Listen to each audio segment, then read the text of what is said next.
An opportunity to make a statement or ask a question. We will do our best to address it. Roll call, Stephanie? Okay, we will start with you, Councilwoman Murphy. Here. Councilman Here. I'm choking, thank you. I have that effect on people.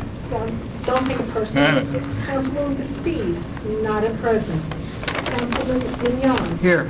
Councilman Alfredo. Here. Councilman Papaleo, please leave his time. And Mayor Mastrocola adapted. And let the record reflect that Councilman Bastide is here.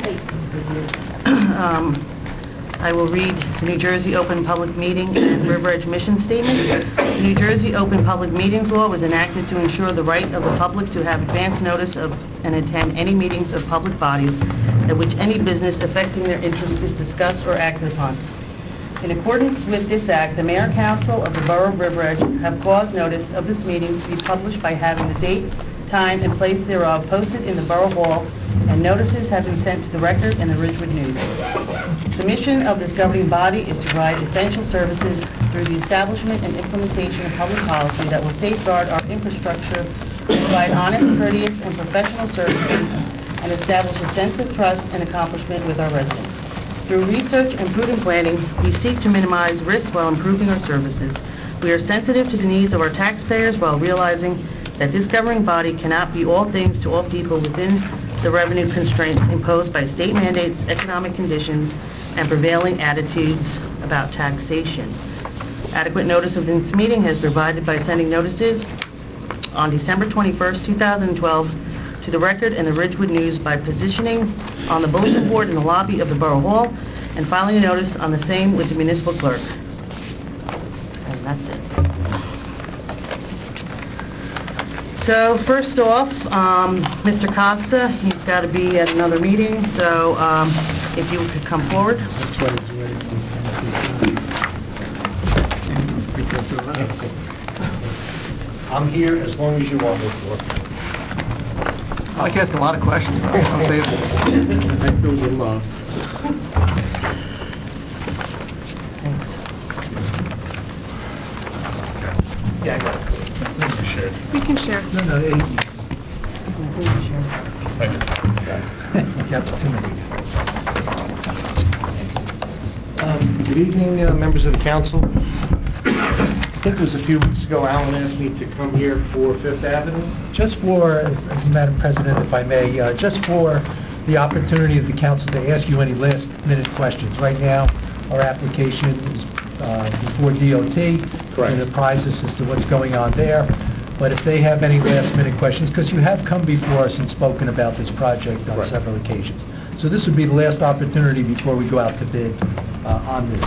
Right. This would be, again, this is Section 1. This is from Howland Avenue, north, almost towards Wayne Avenue. The state, we've sent everything to the state. Rich Lovelace sent a review letter back. We've gone through it. We've revised what he wants in it. He's going to cover all the items in it if you read the letter. And now, I waited till tonight to make sure that the council wants me to send it back, but we waited tomorrow morning to send this back to Rich Lovelace, and that'll give us the green light to go out to bid. Madam President, if I may, we do have Resolution 14-283 on tonight to authorize the clerk to go out to bid on this, if the council is satisfied with the plan. Anybody have any questions? Rob, do you just recall what the estimate is for the base and what the cost is for the alternate? I think we estimated it at I think it was slightly above 150 For the for base? for base. Okay. And Section then, 1. And I think it's, again, I think it's going to come in based on some of the prices that we've gotten in lately. I think it's going to come in a little bit under that, where we have the money, 150. but the alternate would be, I think the alternate, we're not going to make it all the way. So, but we have to put at least a section in, because then at least we can go back to the state and say, okay, we want to go a little bit further. Because then we have an overlap, because the state just gave us another roughly $150,000 to do another section. So what we're trying to do is go from the south, and then with the money with the Riverside Co-op that you put in from Continental, coming that direction to try to meet very close to the middle and get everything done this year. So I think we're going to be pretty close. We might be a block or two short. We have the alternate in here. You said 150 for the base, and what was the alternate additional amount? The thing is, if the issue is, for you to use all of the money, you need to have a project limit, and if you don't, you have to try to get as close as you possibly can to where that is, if you want to use every single bit of that money. So because these are only in 150,000 increments, it's tough to go further. We could have combined, they actually said if we wanted to combine both grants, we could, but then we would scrap these plans and then have to redo the plan with the other limits in there. And I just think time-wise to get things in motion, because, this is basically ready to go. I think you're better off just getting it out the door, and then again, we could issue a change order in the field to try to get the most bang for the buck to get to the 150. So when is the date again for this once this gets out, to start? We will overnight this tomorrow morning down to DOT. I would anticipate tops a week to get back from them for us to have the green light to go out to bid. Once the council tells me we can actually go out to bid, Alan can come up with dates. We advertise for 2 weeks, get the bids in, accept them, come here, you award the contract if everything is okay, and, technically, we could be doing this in August. Because it'd be nice to have it done before September? school started. Ideally, you want that window, it's going to be tight, unless the council says tonight, the minute we hear from DOT, go out to bid, and that's up to... Well, that's what we're authorizing to go to bid tonight, so... Yeah. Oh, okay, then that's good. Not a bid. That'll take a couple weeks off the... Okay. Yeah, ASAP. And then I'll send an email around to everybody once we get the go-ahead. But this is it's going to be a longer project, because a lot of concrete work, too, so it's not just paving. Yeah, again, it's going to be a little bit longer, but it's only 150,000, so it's not going to take that. Obviously, it depends on who gets the bid.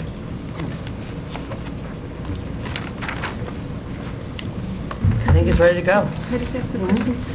Not on this, but on the additional 150, if you could answer, how quickly can we put that money to work?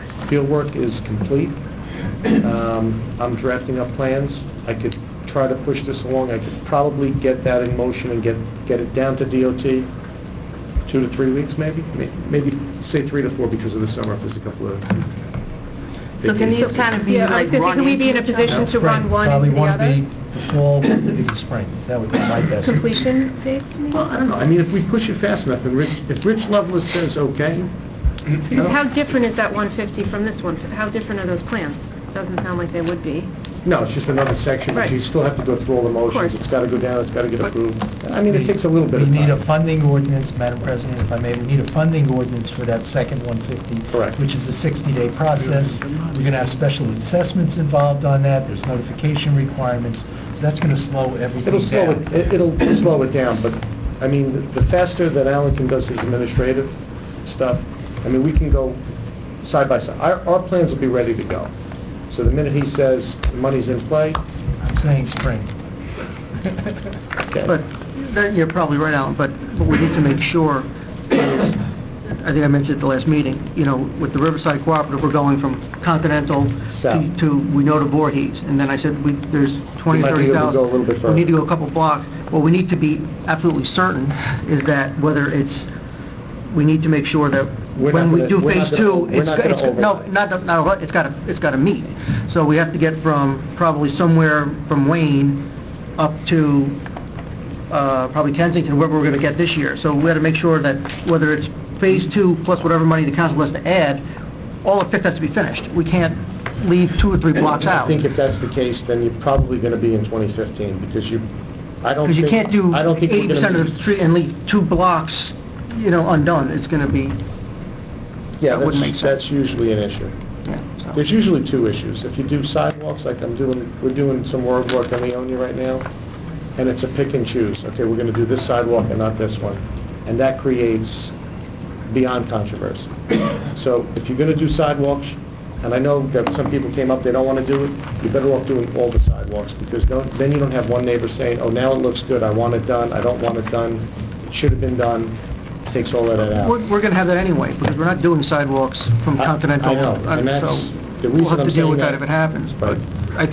I guess what I'm saying is, we're going to have to maximize the grant to do the paving and the milling and the paving to make sure we get the full length of Fifth done in the next phase. That's all.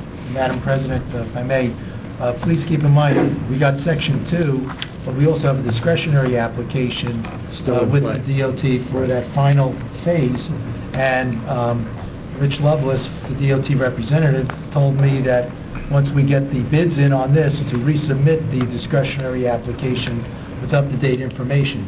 So they may look very favorably if this is the last piece This of is the the pie. last, right, the last And, piece of the you know, pie. you want to wait a little bit and see if you can get that last 150 to Like I finish said, it off. I think the key is let's get this bid, let's get this under construction, and then let's push to get the other one, plans done, get it down to him to sign off, and then Alan, you have to go as quickly as you can with To the try to have it, like a and have it nice and smooth. transition. And then I think he's going to look at things much more But you don't favorably. want to inconvenience people too much with do this and set it up and then stop it and then Right. restart again. Because, well, the way things should fall into play, Fifth is going to be done, I just received an email tonight before I came to the council meeting. It looks like they're going to get started July 28th. So originally it was going to be this week, it looks like it's going to get pushed off a few weeks. So that work will start before the end of the month. If we can get this going, again, August, best case scenario, September is probably more likely. Get this constructed and then hopefully follow up. And if we can do it as quickly as we can and get it done this year, let's do it. It's getting bad. Yes. All right. Also, 2 other seconds, you saw a lot of the emails back and forth with Total Wine and the response, and they were going to have, now they took out the sidewalks. The sidewalks are sitting there. It looks like there's formwork, and that's as far as they went. So I'll follow up tomorrow to find out exactly what's going on. There's another contractor working on CVS. They milled that entire parking lot, but that's now a different contractor that's on the Total Wine site. So I think this week, and maybe Tom, you might have to get involved in this, because it seems like... They never responded to you? Well, they responded, and then they blamed that the plans weren't approved by the county, and around we went a little bit with that. And, but the plans are. The plans are approved, and... We're going with the second revision, with the radius that Nancy Dargis had recommended? Is that what they're doing there? I'm not sure if it was the second or the third. But it's sort of in between what was there and what's there now? No. No? No, we're putting it back to where, the last thing that Joe and Gary said was, put it back to where it originally was and stripe it and put in those... I thought she said she didn't want the striping, that she She said... didn't, they Okay. do. Okay, So then now I didn't see that now I'm part. gonna, you know... So I'm we're back to gonna- when we left that day, what we thought it was? Correct. Okay. With those... The delineators. The delineators. On there. Temporarily put the delineators in until people get used to the pattern. But it seems like I can't get the concrete ripped out to get everything back together to get this in motion. Now it looks like the cones are just pushed even further into the street. So that's what I'm saying, Tom, you might have to get involved tomorrow morning. Because I have a question for Tom on that too, because, we're being asked now to approve this change, and we didn't make the change to begin with. It was a planning board approval. And it was made as a subject condition of a planning board. To me, this is an amended site plan. I don't know how this council has the authority to approve a change of it's based on developer's agreement. You have to look at the developer's agreement, see what it specifically says. It's a borough street, though. If it was... But it was a condition of No, I know planning board it was approval. condition of an approval, but again, it's a borough street, so in my opinion, I think this council trumps that because it's in the borough right-of-way. If it was on their site, absolutely agree, but I don't think this council could overrule the planning board without them going back to that... Part of site plan approval is what you're saying, and that you're changing that approval. You would also consider, if you're considering a minor site plan approval where the building department can have the authority to say, yes, it's good, it's okay, or if it's a major site plan approval where then you have to go back and ask for an amendment. Yeah, I was trying to pigeonhole this one. So, it would appear, but let's see where it goes. Let's get it, and then if need be, we'll pro forma go back to the board. Let's keep in mind that this change originated when the police department rejected and declared unsafe. Yeah, So maybe that may have... Yeah, there's a safety issue here, and I think But that's why we have a the term. borough needs to act prudent and you are acting prudent in acting upon an unsafe condition, not having the luxury of going back to the board and waiting, having plans and waiting another month for approval. So they need to backdoor it into the planning board to do that. But for now, I think you have to go forward. I think we go forward. And again, I think we are on the side of caution. God forbid somebody gets hurt there. I think now at least the town has responded, and then we could deal with, if procedurally, if we have to send them back, we go back there. Thank you. Okay. Madam President, just, I need to make one correction. I had mentioned before there was a resolution not to authorize TIF to go out to bid. That resolution is for the library roof. This resolution, I think, was pending DOT approval. I do not think we can authorize the clerk to go out to bid unless we have DOT approval. So we will have to put that on the August 4th meeting after we get DOT approval to go out to bid. Do you have the resolution where it says that? No, I don't have the resolution with me tonight, but that's the regulations of the DOT. You need their approval to go out to bid. Yeah, before you can actually we do can't that. bid it until they say Go. go. Right. And We don't have that yet. I didn't want to send the revised plan down until the council said go. So tomorrow morning I'll overnight it to Rich, and then I'll just, or if you want to speak to him, we'll send him an email We'll have the saying resolution on August 4th. August 4th to go out to bid. Okay, and then we'll prepare all the paperwork accordingly. This way, Well, can't we still authorize to go to bid? No, I don't You think can, you can. yes, you can. You can authorize to go to bid when you get the approval from DOT. You should, set the bid date until we get back from DOT, but we can still authorize them to go to bid, can we not? Pending receipt of... Yeah, once it's authorized. That's not my reading of the checklist information that you get from DOT. But we're Now, not if going... the borough attorney wants to make an interpretation, wanna if send me DOT that. fights you on it, then, so... You're not going out to bid, though. You're preparing the bid, getting it ready. And authorizing the clerk to Right. put the date in whenever Right, it's... as soon as it comes And then in. as what soon is as it? The next council meeting, August 4th. August But yeah, 4th. that's We're delayed not again. advertising it tomorrow. Why are we losing a month? No, I mean, we'll prepare our stuff to go to bid August 5th. We'll do all the paperwork, get the specs ready to go August 5th. So you'll lose maybe a week, if that, depending on how fast it comes back from DOT.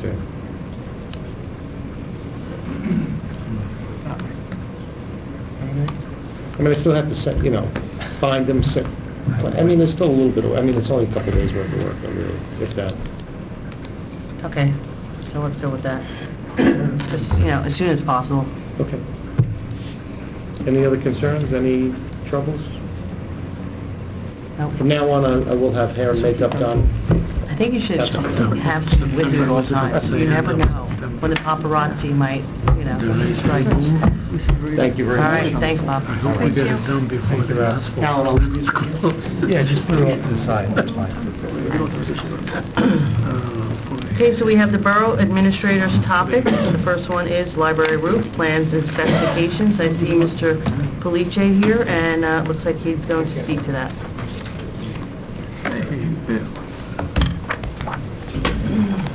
Good evening, Council. Just an update with the plans for the library roof and the window replacement and the ductwork relocation. The drawings have been completed, they're ready for bid. Like I said, the scope of work will cover a brand-new roof replacement for the entire library except for the high atrium roof. The windows will be replaced entirely around the existing atrium, and the existing ductwork that's located on the roof will be relocated to the interior atrium along one side. So those drawings have been coordinated for those three contracts to be combined into one bidding document. If you have any questions, be happy to answer them for you. I know the library was concerned with the ductwork. You provided two different, and they preferred the covered ductwork, so is that what you've gone with? Yes, that is part of the base bid. We structured that two different ways. Enclosed with sheetrock, so it would be blending into the interior, and then we just took a alternate bid for exposing the ductwork, just to see what that price structure would be. I don't think it's going to be too costly to enclose it. And aesthetically, it just blends in, I think, a lot better because the library is a very formal building. I don't think they're ready for a contemporary look, but we just kind of threw it out there just to see what it would cost. It's a little bit more invasive, meaning that there will be some framing that has to go on, sheetrocking, spackling, painting. So the process to get that higher aesthetic interior takes a little bit longer. That's why we kind of thought of a quicker way of doing it, maybe just with prefabricated ductwork, pitting into the wall and walking away from it. So we're kind of weighing those two options, but if I had my preference, I would probably go with the more finished sheetrock, blended in look. I think that's their preference as Yes, well. absolutely. I understand that. Do you have any feel for what the cost difference would be? I think it's probably in the vicinity of $12,000 to $15,000 to enclose it. And would it make more sense just to make that, don't even have an alternate at this point? Because you're looking, it would have to be a significant dollar amount for us to think to do what the library doesn't want. I don't think it's dollar generated. I think it has to do with downtime. The atrium is in the center of the space, and it has to be encapsulated because there is sheetrock dust that's going to be emitted here. The library will definitely have to be closed for a portion of this, because when the windows are replaced, that's kind of dangerous that we're taking out older sash. So there is some downtime that has to be anticipated. I was just seeing if we could limit that downtime and also the liability issues of it. But if the council thinks that we just go with the encapsulated form and more aesthetic alternate, we just do it. Let me ask you the question the same way then, in terms of time then. How much more time would it be to encapsulate it versus leaving it on the wall? Because I think you're probably looking to encapsulate it, it's probably 2 to 3 weeks. full-time work where they'd have to be shut down. So I think it will go I was in... aware of that impact, so... Yeah. Well, he's already made arrangements for our patrons to go to other libraries. No, but what I think, by encapsulating, we're adding 2 to 3 weeks more, he has to be shut down. I don't know whether they factor that into their deliberations, so maybe we'll just keep it as an alternate and then see if it's a time versus money The thing. clear story wouldn't be touched until we had the windows on the job site, because we cannot take the old windows out and leave it open. So could they be done simultaneously? Yes. If it's in the same area? Yes, there is some overlapping of this work, and we would try to schedule the downtime in there, because there's going to be some scaffolding that's going to be necessary in there, like maybe a man lift or something to do the windows and to do the sheetrock. Clear story, you can do this enclosure as well. Yeah, but what we're saying is that by doing the enclosure, you're adding extra work days. You're adding time. As opposed to if you did, so... But I'm they thinking- can do it simultaneously. They can do some of the work simultaneously, yes. So it wouldn't like be one thing and then 2 weeks more of the other thing. Am I misunderstanding? I thought you said it would take 2 to 3 weeks more. Yes, because we have framing to do So with the ductwork. it is- We you have have to to bring in the add that time ductwork. We have to bring in the ductwork, connect it, then we have to start metal framing around it, sheetrocking, finishing, but that could be done simultaneously with the window interior trim, because all those windows are coming out. That doesn't make sense. If we put the duct on the wall, Mhm. changing the clear story, putting the duct in the wall takes 2 weeks. If I'm doing duct work and enclosing it, it's going to take 4 weeks. Is that true? Pretty much, yes. Okay, so it Yes. does add overall... It does add time. Okay. It that's- does Even add though time. they can be done simultaneously. Yes, because there's still more work to be done. But it's still, Less than if you were the just putting schedule it is on going the to be drawn out. They will be done simultaneously and coordinated, but the time frame for finishing will be a little bit longer. Yes, it will. Hi, how are you? Well, do you plan to indicate anywhere the phasing of this project, the desired phasing of this project? The desired Which phasing... you just told us. Yes. The phasing would be upon award of contract to order the windows. Those are long lead items. Those windows take approximately 4 to 6 weeks to get here because they're special sizes. So that would be the first thing that we need to focus on. The second thing would be the roof insulation. The roof insulation also has to come in from the Midwest, so we need to get that going immediately. Once we have the windows on the job site, we could start putting those in. We could start doing roof preparation, stripping of the old roofs, and removals. So it should be pretty fast.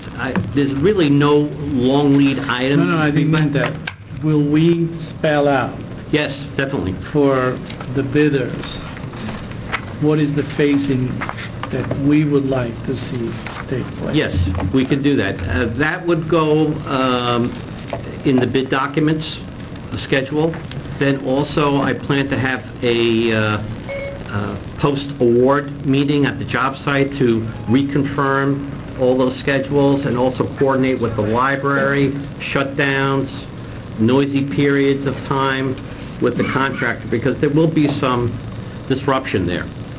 So this would be upfront to all the bidders to understand the scope of work, how they're going to attack the project. Then once again, it would be adjusted or gone over in finer detail at the time of the award of contract. And all work is being done during normal working hours? Yes. How long when the library is going to be, do you anticipate it being out of service? I think there will be probably 3 or 4 periods where the library will be, for safety and for noise, that will be shut down. I can't be specific on times. It might be a week at a time. This way the contractor could go full blast and, attack the project. So we want to try to minimize that, but also I anticipate that this project will probably be awarded soon, start work in September. So we're stepping into very good weather, but that's a limited window. So we want to complete this before the winter. So I'm anticipating anywhere between 90 and 100 days to complete The overall schedule? overall project, yes. So it's 3.5 months? Yes. Yes. Probably 4 to 6 weeks, we're going to have the library down. Yeah, over different periods? I think so. Do you have, what's in but front of that's you? all- Those plans? Are those the plans? I don't have little plans, I just have the finished documents, and I have some of the Are you leaving that renderings. with us? I can leave these with you, yes.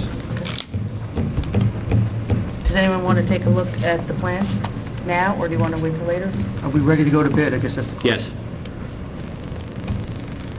Fine, I'll look at it, no Do you problem. want to look at them now, or? Now, I stopped working at 7 o'clock, I changed hats. So can we do that, go out to bid? Yes, Madam President, 283 is on tonight to authorize us to put out the bid. Okay. Bill, All right, you have thank them- you. You have them in electronic format? I can send them to you. Send it to me.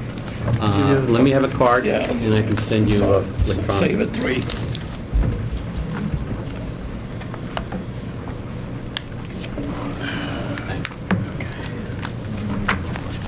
So I will just coordinate with Borough Administrator the bid requirements and all that. I'll talk to you, maybe I'll come up to the office sometime this week, and we can square that away. Yep. Yeah, as soon as possible, thank you. Great, thank you. Thank you, Mr. Good President. evening. Bye-bye. Thank you, Peter. Huh? The next thing I'd like to go to is the HVAC for Borough Hall, the construction management.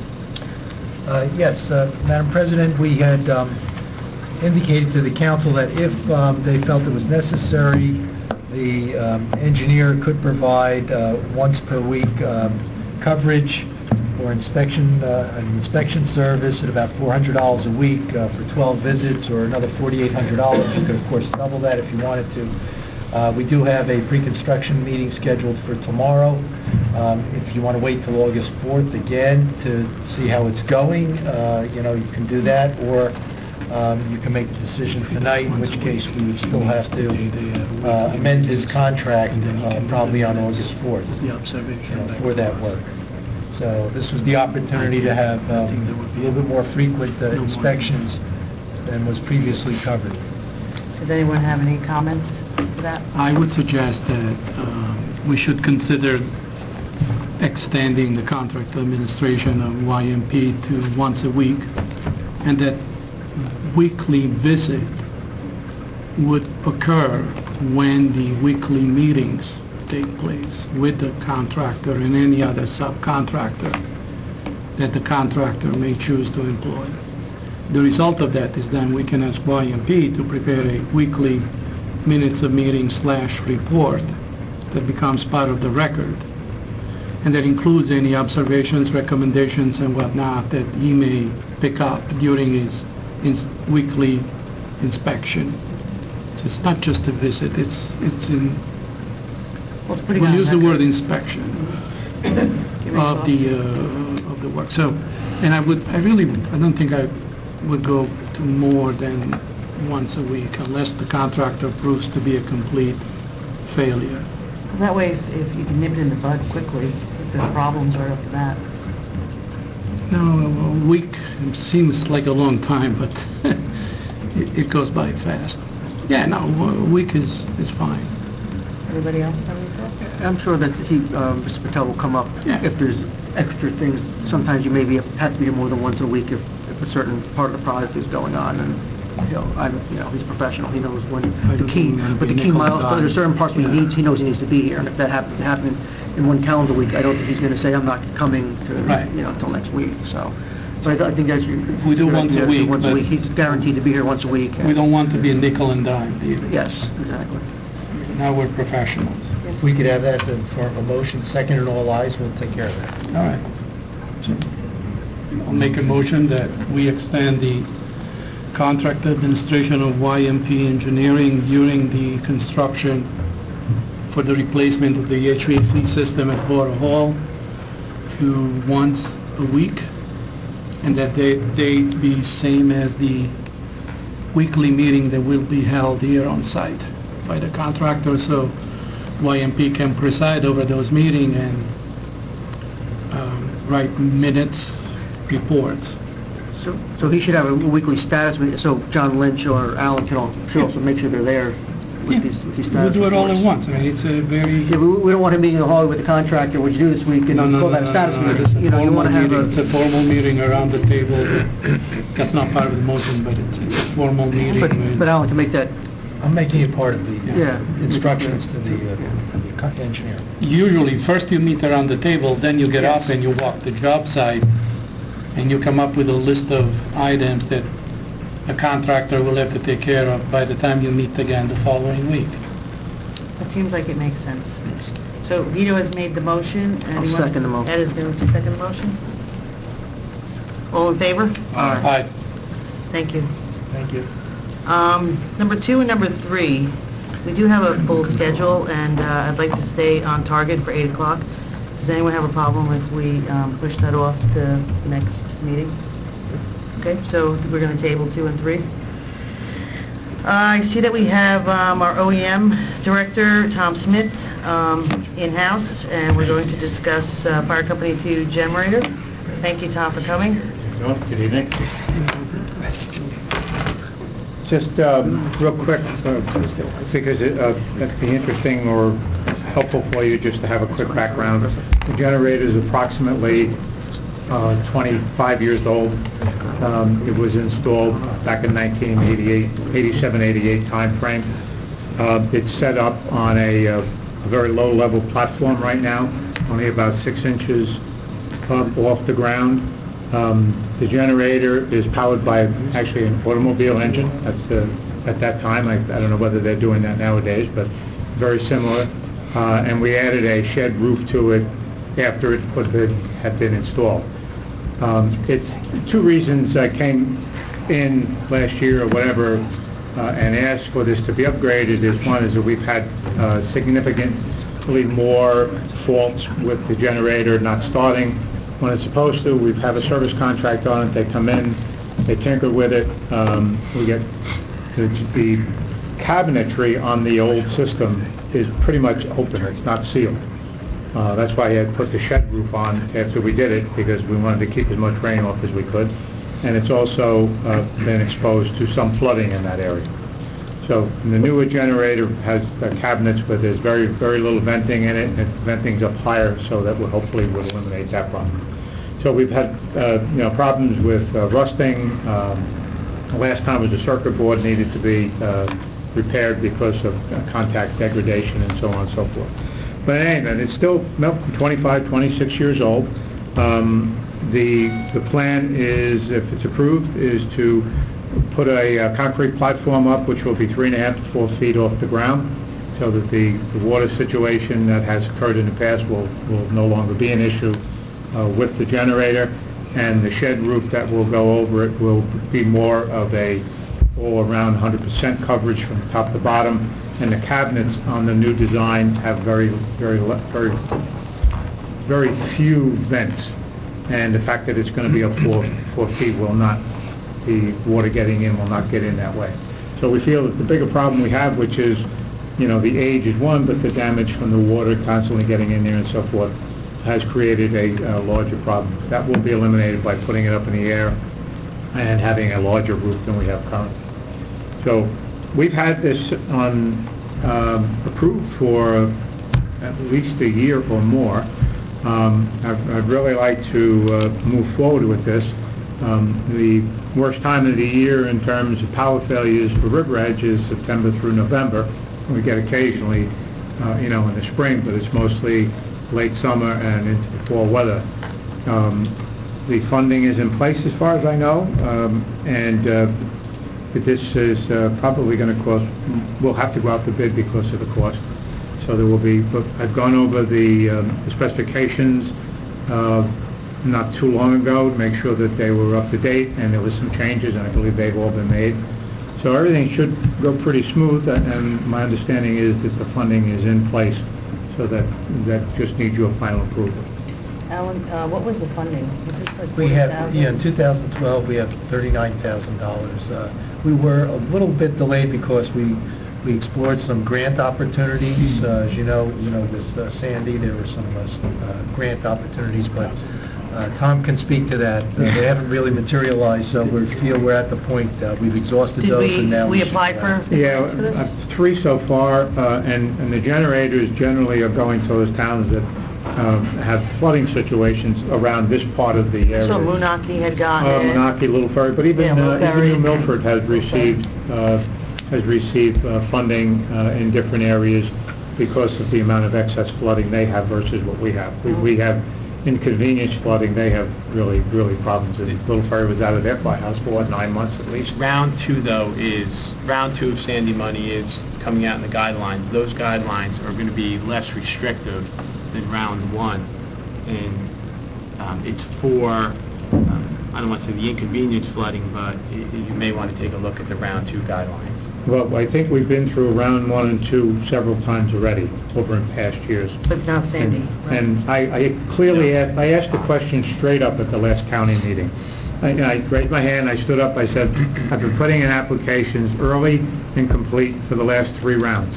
And River Edge hasn't even gotten to the next step, not even forget getting approved, we haven't got to the next step.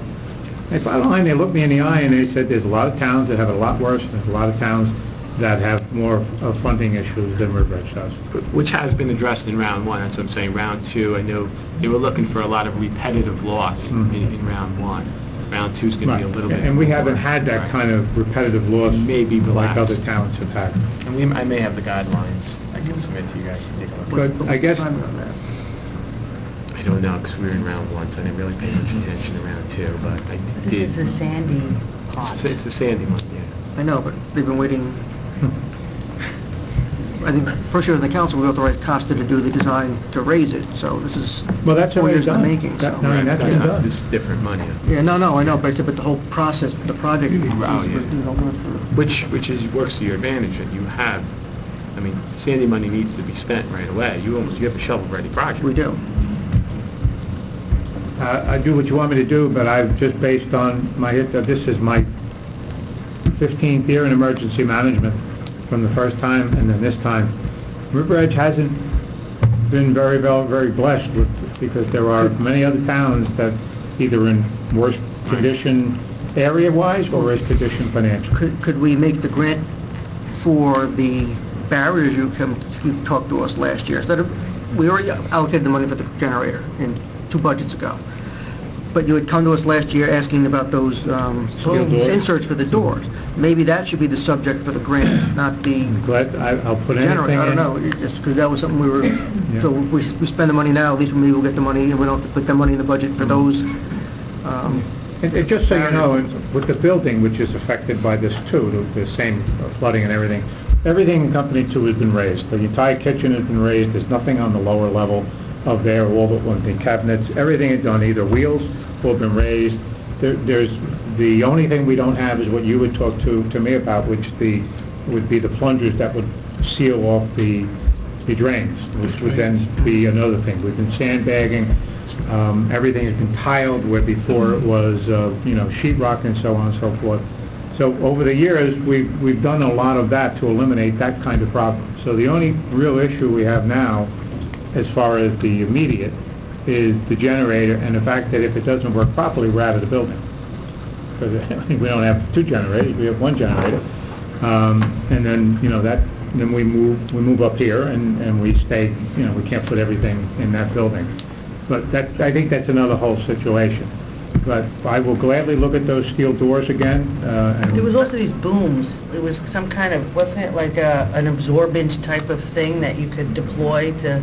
Was that one of the things that you had put forward? It was like No. $150,000? Yeah, but we're looking about where those inserts you put in the door, Right. literally blocked. And to me, that, I mean, so we allocated the money for the generator, get the generator. The generator will not go to, would not be a waste of money, because even if it's not used there, it can always be relocated somewhere else. So, it's not a bad thing to have a generator.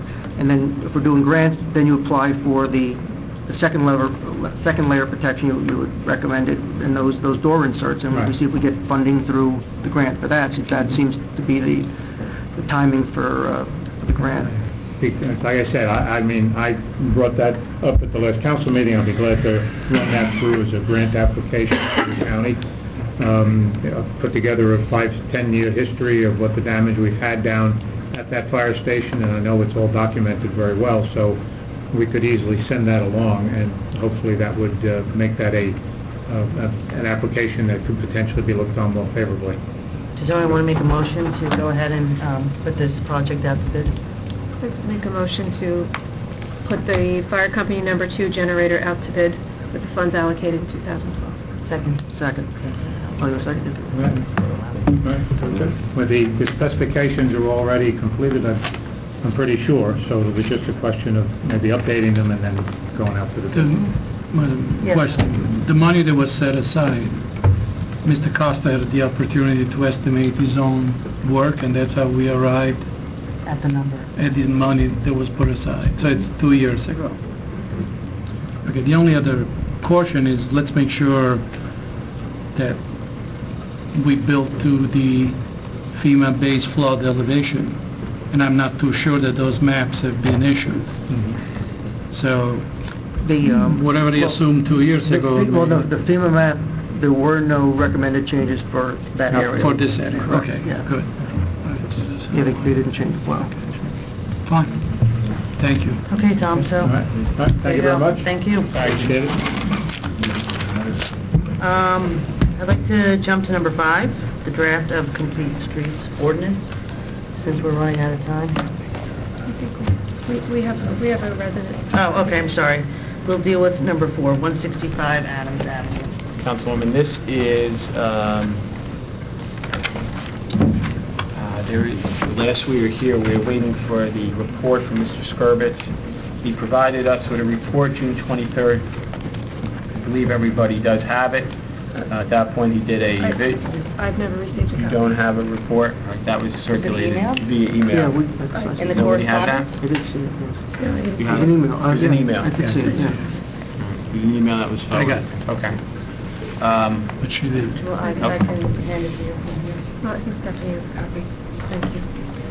Thank you. Basically, the neighbor, Ms. Lynch, who's present tonight, Mr. Skorvitz confirms what she was indicating, that there is a fence in the rear of the backyard, approximately 5-6 feet high, and it shows that it protrudes onto borough property on Oak Avenue, the right-of-way, 1 foot, and I believe it goes to about 4 feet. So I guess it's not an even thing. Mr. Skorvitz said he issued a permit about several years ago. He didn't say when, and that the plan was submitted, reviewed, and that the fence was supposed to be erected within the property lines. And the approval was granted. So there are a couple options that the borough and the mayor and council have. However, before you get those options, on my way here, I received a telephone call, or my office did, and then they gave him my cell phone number. There was an attorney by the name of Anthony Suarez, Dario Yacker Suarez out of Hackensack, that indicates that he represents the property owner where the fence is on, and I indicated that it was on tonight.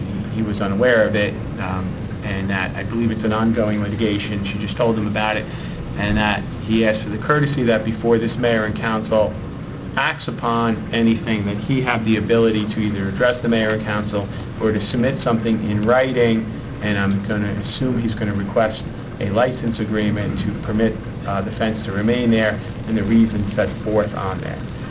So as a courtesy to an attorney, you'd like to hear both sides and all of the facts, and you may want to consider giving him the opportunity to either address you in person or to submit something in writing. He indicated, though, that at your next mayor and council meeting in August, he was not available, and he asked to carry it to the September meeting. So I just relay that information, and that was, again, just very, very recent coming in.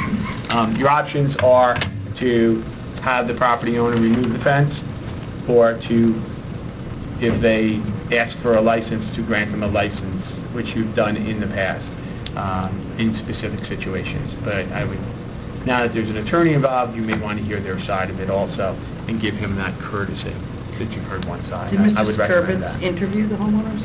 I don't believe so. So, you never... I don't believe so. And at this point, if they have an attorney, my suggestion would be he does not interview them. I would agree with that, Madam President. That's our policy. Once an attorney gets involved, our borough attorney represents the borough in those matters. So he did his inspection. If there's any further questions regarding his inspection or any unanswered questions, we certainly can have Mr. Skorvitz go back or research those issues, and we can certainly do that. But you may want to, again, wait till you hear from the other attorney and his side of it, and he asked that to carry to the September meeting. And then he's probably going to ask for a license and the reasons for it, and then you're going to eventually have to decide. But out of courtesy, you may want to do Does that. everyone feel... I did speak to Ms. Lynch today. I indicated that this was on because I indicated that I was going to keep her in the process. So there was no, it was open and transparent to this mayor and council, as you always are with every issue. However, I did not receive any of these phone calls until after I spoke to her. So I was unable to advise her as to that there was, an attorney basically involved. So would be my suggestion to you guys at this point in time, is to see what they're, before you act upon it, and or even discussing. But you certainly can discuss it. I'm not saying you're prohibited from discussing at this point, but... I feel comfortable waiting until we speak to, in September, and we hear from their attorney. Could I just ask, Am I allowed to ask a question? It's not open session yet. can I ask a question? Yes. So, because this is the first time I've had a chance to read this. Am I reading this correctly, that, is this saying that the zoning permit was granted for a direct replacement, but in fact a direct replacement did not occur? and that it's now intruding on the right-of-way. Am I reading that right? That's how it's read, so I'm not going to interpret what he wrote, but he indicated that there was a direct replacement of the existing fence on the property. The plans indicated that the fence was to be erected entirely within the property lines, and that's the reason for the approval of it, and the fence was anywhere between 1 foot to 4 feet, I guess it extends out. So, But we don't do a compliance inspection, I apparently. don't believe so on fences. Not many do on fences. I don't know of many towns that go out and inspect fences. You get the plans, you submit them. I don't believe there's any standards or specs to put up a fence, right? Anyone can really put up a fence, so it's just, you have to be certain within compliance or within the thing. So I don't believe you would do that. I don't know of many towns that do that. You may want to institute that going forward. I don't know how many fence permits you have Yeah, I don't know either. that would, have a burden on the building department, but it may be Right, to something. go out there, Yeah, maybe something you want that they have to sign off the on. manpower. I don't know. Again, it's something that they can get to when they get to, too. Yeah. It's not, again, even if you wait another month or two, there's no impact on wealth, health, safety of your residents at this point. It's been there for a couple of years, another month or two to get the other side of it. And that's just how I would approach it. Does everyone feel comfortable waiting until September when we hear from Mr. Suarez? Do we know it has to be September? It can't be August? Did He's you not say available. He indicated that he has a conflict? he had a conflict, and I guess he looked up when your meeting was, and he indicated that he was unavailable that night, and that's why he asked for September. Want to August, you'd have to make... I would make a motion to wait till September. I have a question, though. Is this the proper venue, or should Mr. Skirvis or Mr. DeRosa issue a violation, and then go through that process, and then appeal to us for a license if it cuts to that? Well, Or we always sort of... No, if you issue the violation, it doesn't come here, it's going to... That's what I mean, Right, it's but going they there. would go, his attorney would go and make the case to the Well- judge that, let the fence stand, I want to ask the mayor and council for a license. Wouldn't that be the normal process, or? No, because that would be resolved in the court. The court doesn't have that power. The court would have two powers. One, find him guilty, the defense is fine him, or he has the ability to remove or tell him to remove the fence. He doesn't have that ability to send it remanded here to the mayor and council. The property owner, as many other property owners have done, can voluntarily come in front of this mayor and council and ask for it. You certainly, with what you have here, you could certainly have Mr. Skirvitz issue the violation if you want to go that route. No, I'm just- I don't think I'm one just has in terms of anything to do with the process, other. that's We all. just have Yeah. probably so many like this, so... I don't think one has anything to do with the other. I think the ultimate resolution is going to be with the borough and the mayor and council as to whether you're going to provide a license or you're going to remove them, and they're going to have to pull that fence in a foot We had before. this last year with Mr. Wildner. Yeah. You had one, I think we just denied one. It's a fact-sensitive situation. It goes on a case-by-case basis, pretty much. Well, I made a Depends what's motion to behind keep you. it, to go to September. I mean, it's already been there, but that's when he can come. Second. All in favor? Aye. Allow her to speak. Take care of this. Yes, if you'd like to speak, Ms. Lynch, we're going to make a motion to open the meeting to the public right now. So moved. Second. When you started to speak, you said that this was a matter under litigation. There's no matter under litigation whatsoever. He indicated there was prior litigation, Well, there was prior Right. litigation. However, but he didn't indicate that this was part of the litigation. That this was he just indicated that there was prior litigation between, and I indicated to him, I'm not familiar with it, I'm somewhat familiar with it, I should say that, but this has nothing to do with you. That, this is a borough now issue Well, right. brought to our Quite attention, truthfully- and we have to deal with it. I didn't mean to interrupt. I'm That's sorry. okay. Quite truthfully, if there was an anonymous reporting system, this really should have nothing to do with me whatsoever. And my past litigation history with these people should not enter into this at all. It doesn't. It doesn't. I don't understand why they wouldn't be issued a violation. This- They have not appealed at all for this land. I came here to let everyone know they've been misappropriating land. Don't you think it'd be ironic if we then turned around and handed them a certificate? for We're this trying to land? be courteous to other people. You came here at one point and wanted a reduction in the amount of I bond. didn't come here for a reduction in the bond. Mr. Mignone raised the point at that moment and asked why the number was so high. I did not come up here to have that number reduced. You That was did not my actually. motive whatsoever. You asked if That the number happened could be coincidentally. reduced at the time. I did not ask. So we're for just that number. giving everybody a chance, to I'm not have a sure. fair hearing. Can I ask a second question? What sort of conditions are you going to turn around and hand my neighbors a certificate? It would have to be some sort of condition, right? There's a license that we've offered to other people that can be offered to them as well if, in fact, it's decided. And does the license involve them paying for this No. license?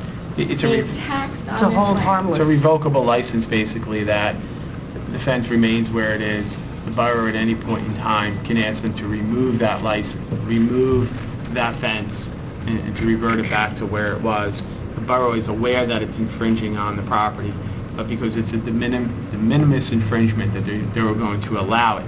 There's something in the law called adverse possession, where after a certain period of time, if you are open and notoriously using property, whether it's borough property or a neighbor's property or whatever, it potentially, under the law, can revert to them. The borough is now telling the homeowner, we are aware that you're using but we are aware that there is a fence on borough property. And that does not mean that after the statutory period of time, you are now going to own this land. We are providing you with a revocable license to allow that to stay there, and then if at any point in time we can tell you to basically remove it. And that's what would be issued to them. And under what conditions would this be granted? It's just of the whim or the mood? No, it's been or done are there before certain- for other homeowners. For certain conditions, or just if I want 6 extra feet of land, I can... No, if it's been there a long time, the attorney can speak to it, but it has been done in the past. Well, you still have a violation, couldn't you? Absolutely. The violation is totally separate. It's If still- you want Mr. Skirvitz to issue that... I'm not saying I'm just that, they're two separate let's things. hear the whole story, but that is still within the realm of 100%. possibility. So he can still get the license. He still may be sanctioned with a penalty for not adhering to permit, but you can still have it both ways. You make that as condition of the But license. let's see how it all plays out first. But Well, Mr. Terrell, I'm not an attorney, but I also, the way I read the law, you cannot obtain adverse possession from a town. That's the way I read it. Yeah, there's case law. It's not very rare, but there is, and I would err on the side of caution, and that I just wouldn't ignore it at this point in time, that if you're aware of a situation that somebody is using borough property, that the borough should address it and not just ignore it. So now that we're aware of it, they either need to tell them to remove it, or they need to recognize it, put it on record that they're going to give them the license to do that. I would not, my advice would be not to even take that chance at this point in time. And is it Sherbet?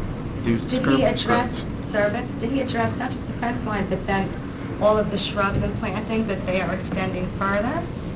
And did he at all address the plastic piping, the makeshift drainage system that is protruding into the path? No. The black pipe that is a tripping hazard in the path. And That's not addressed at all. my email to him indicates, Are these separate issues? that there was a potential illegal drainage pipe, and that they were using borough property in the rear of the property for And their they use are? and enjoyment. Cinder That there was block? a garden on the borough property and so forth. So that wasn't, but to answer your question, That it's was not in addressed. his Well, those issues... report. Is this infringing on your property? No, onto the dog walk path, onto town property. Okay. They are appropriating, I would say, an additional 8 to 10 feet of borough property. Okay. So thank you, you brought it to our attention. You can have them go back and take a look. Mrs. Skirvitz can go back and take a look at any illegal drainage pipes. Is it on the side or the rear again? It's on, I guess it's the side of their property, it's the oak Ave, the path. It's where the pipe would be. It's not a zoning Side, amendment. yeah, it just extends out from the fence. it's property maintenance. It's Property sticking maintenance. out, visible to the eye, and it extends, easily 20, 30 feet into the path. We asked Mr. DeRosa to look at that, Another issue property with maintenance. I'll ask Have property Mr. DeRosa. maintenance look at that. Right. I have one last comment. I'm a hardworking woman. I happen to have 3 days off at the end of June. I was walking my dog through the path, and I watched the DPW tend her hedges. I watch them trim. So not only does she have, shrubs on town property, but now our men are working to weed whack and trim her hedges. Again, I don't see that as just or fair to other Okay, so we homeowners. speak to DPW, and thank you for bringing it to our attention. Thank you for your time. Have a good night. I'll let you know when the next, whatever When this is develops. gonna I will come. keep you... I guess when Mr. Suarez process. attends. Right, in Yeah, September. or if he decides to send correspondence, because he said he may just send something in lieu of attending. And perhaps between now and then, someone can take a look at that glass pipe Yes, that's yeah. extending. Well, we're gonna have Mr. DeRosa Probably will- made to... That seems to be a hazard issue, a tripping hazard. Can I get this And done right it's away? drainage. Thanks so much. You're welcome. Thank you. Yeah, you could do it real quick. Just everybody. So just before we go into the regular meeting, we got a request from the beautification committee about having its shed stained. They have Girl Scouts that are working on their silver award that are willing to do this. So I would just like a motion to allow this to happen, and then we can move on. Everyone got a notice from a beautification member? Make the motion to approve the Girl Scouts assisting the River Edge Beautification Committee in cleaning up the shed. Second. Okay, all in favor? Aye. Thank you. And now, Consent agenda? you want to do that? Or do the Yeah, consent they're all agenda? All right, resolutions on. so we're going to do the consent agenda. I just, for number 5 and number 7, I reviewed those contracts. I don't have, there's no issues on my end from a legality standpoint with regard to the right of entry agreement and with regard to the national co-op purchasing agreement that Alan previously sent to me. I'm fine with them, and Alan, I'll send you an email confirming that. Okay, so, Excuse me, I'm sorry. The number 2, the policy for the use of electronic communications, we have a resolution on the public session, right? But I had a few questions. we're going to have to go into... Okay, all right, You could table the resolution, Yeah. and we could go back into work Okay. session, Yep. discuss it, and we can relist it for August That's 4th, fine. or we can pass it Yeah. tonight. Okay. So we just have to... Just table that resolution. The work session consent agenda, 1 to 10. Would anyone like to make a motion to accept those? So move. Second. All in favor? I, 1 through 9, I have to abstain from number 10. I know the homeowners. Okay, so let the record reflect the council 1 through 9, and Vito abstaining on 10.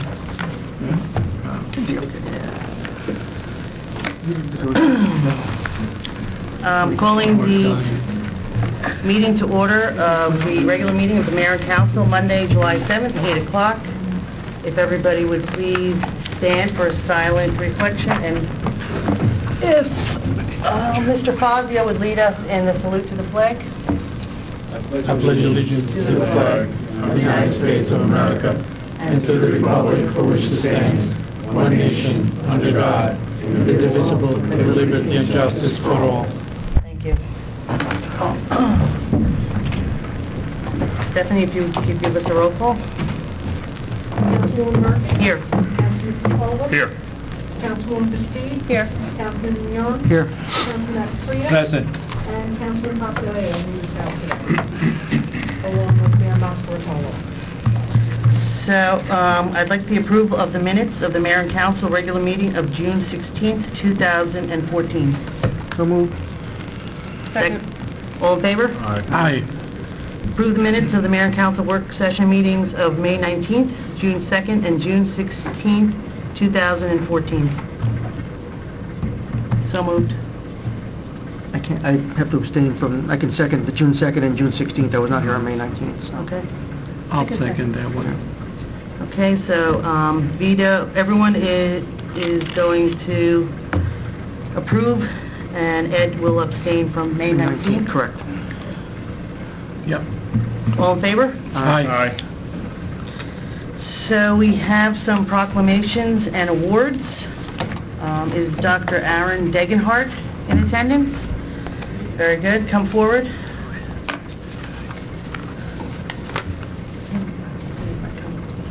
Hi, Dr. Degenhardt, how are you? Thank you. So, I was reading in the newspaper about your bravery in coming to the rescue of someone caught in the riptide down at Sandy Hook on Father's Day. So I wanted to show you our certificate of recognition for this act of heroism in the rescue of a distressed swimmer.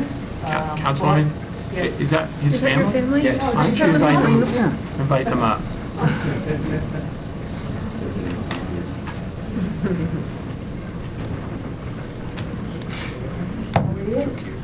Your dad's a good swimmer. So, do you want to tell us about what happened that day? Well, it's a great Father's Day. We had decided to go down to the shore. It was a toss-up between Long Beach Island and then Sandy Hook. I love Sandy Hook. And we're out there. We set up our beach gear, and I took out my brand new inflatable paddleboard. And so I was filling that up, and the kids were there watching me. We took some pictures. I set it up. And then this gentleman comes running to me and says, "Excuse me, can you take that out there?" Like, what's going on? I look out in the sea, and I see barely an image of someone out in the sea a couple hundred yards out. And I say, "Yeah, she's in trouble. I think she's drowning." And so without any waste of time, picked up my board, just went straight out there. I approached her. She was, luckily, she was speaking. She wasn't in panic mode. I was able to kind of talk her into approaching my raft there. And it was actually turned out to be quite easy coordination. I guess she was a very, she followed directions very easily, so I was able to get her onto the board very quickly. Turns out that she had a shoulder surgery. She didn't have a left arm that worked well. On her right hand, she was holding her glasses and her keys.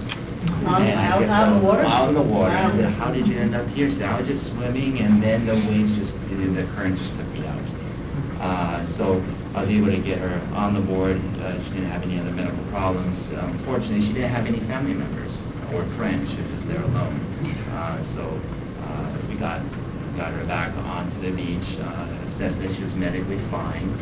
That's where my wife is a pediatrician, and so she was Wow. kind of helping Two this. doctors coming to the rescue. And then I had to run a little bit to go find the park rangers for them to bring the EMS over. And so I think she turned out fine. At least she was fine there at that time. And then the EMS took her over. And I think they sent her to emergency. So I did read about you, and you are quite an accomplished swimmer. You were a lifeguard, or? I was a lifeguard back in the high school days. I was also a swimmer, collegiate swimmer. So try to stay in the water, and my sons and my daughter, they're both falling with us. You get your swim lessons in. Yes, So they we're are. going to give this to your dad. You are? Cool. These are my daughters. This is for your dad for his heroism and bravery. You want to take a picture? Thank you. You ready? Yes. 1, 2, 3. Thank you for coming to us Well, today. thank you very much. Thank you, really appreciate it.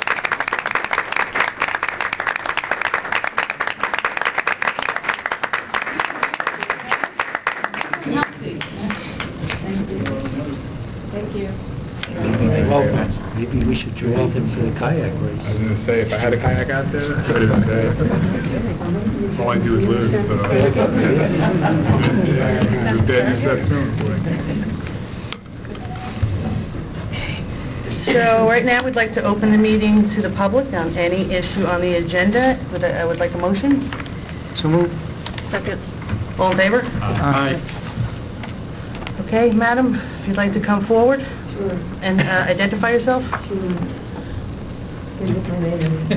Phyllis Roth, I did I know your son, Rob. You know Rob, you know? He's directing something else on Broadway. Anyway, I'm here for some traffic situations. Address, please. Pardon me? Address. 186 Van Solon, and I'm right on the corner when Reservoir Avenue flows down the hill and comes to the T-form of Van Solon. And many, many years ago, I was able to get a yield sign on that corner for cars to yield. And in those days, maybe 30 years ago, cars did yield. But in today's life, they do not. And they come bearing down at least, I would say, 40 miles an hour. And they don't even bother to yield, they just make that turn. And I happen to have a friend who is in the house that faces Reservoir Avenue with 2 young children, a 3 and a 5-year-old, and they're petrified.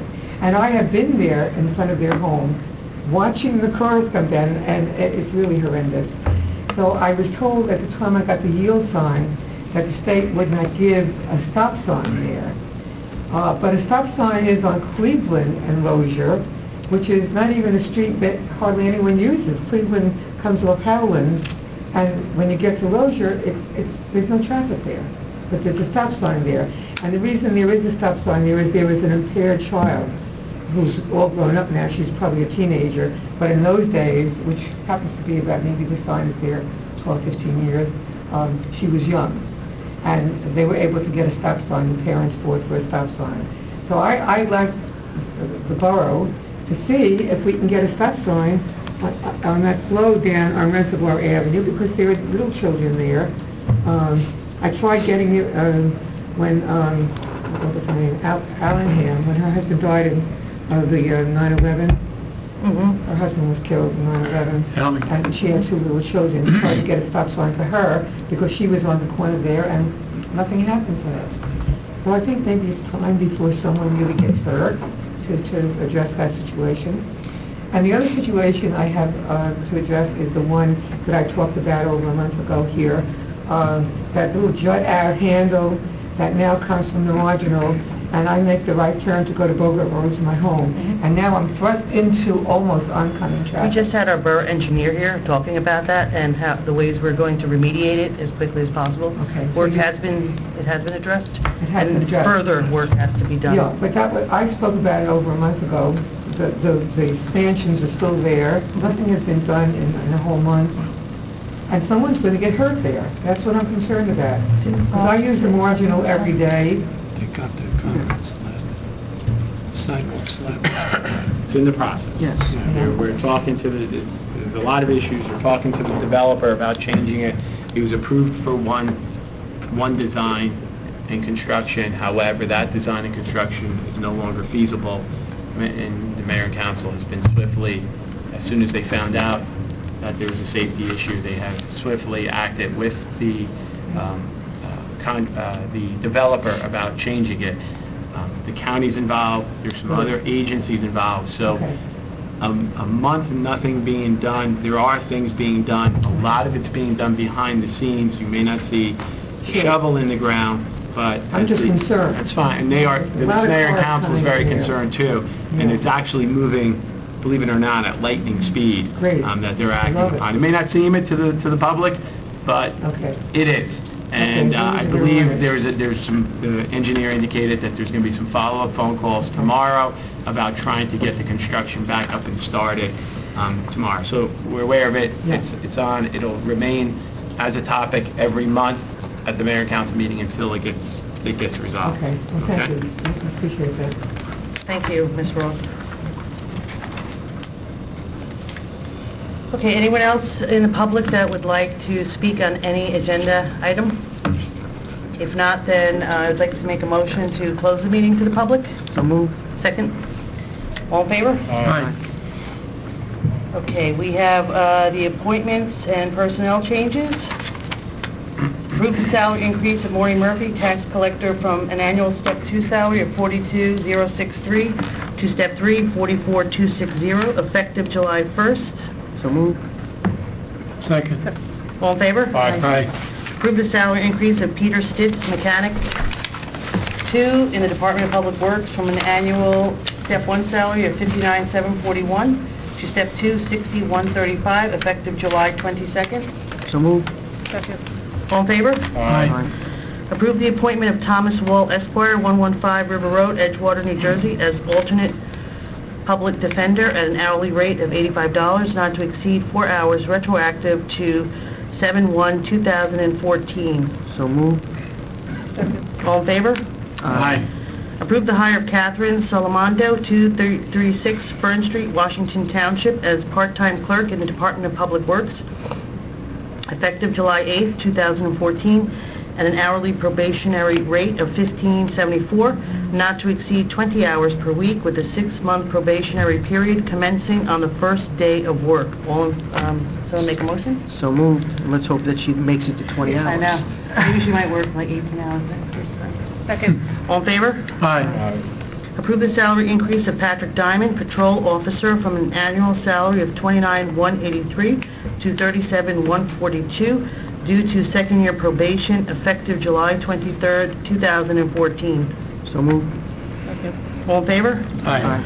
Approve the salary increase of Joseph Sanfilippo, Patrol Officer, from an annual salary of $29,183 to $37,142 due to second-year probation effective July 2nd, 2014. So moved. Second. All in favor? Aye. Approve the salary increase of Mark DeYoung, Patrol Officer, from an annual salary of $122,156.97 to $124,461.82 due to an increase in longevity from 6% to 8% effective July 15, 2014. So moved.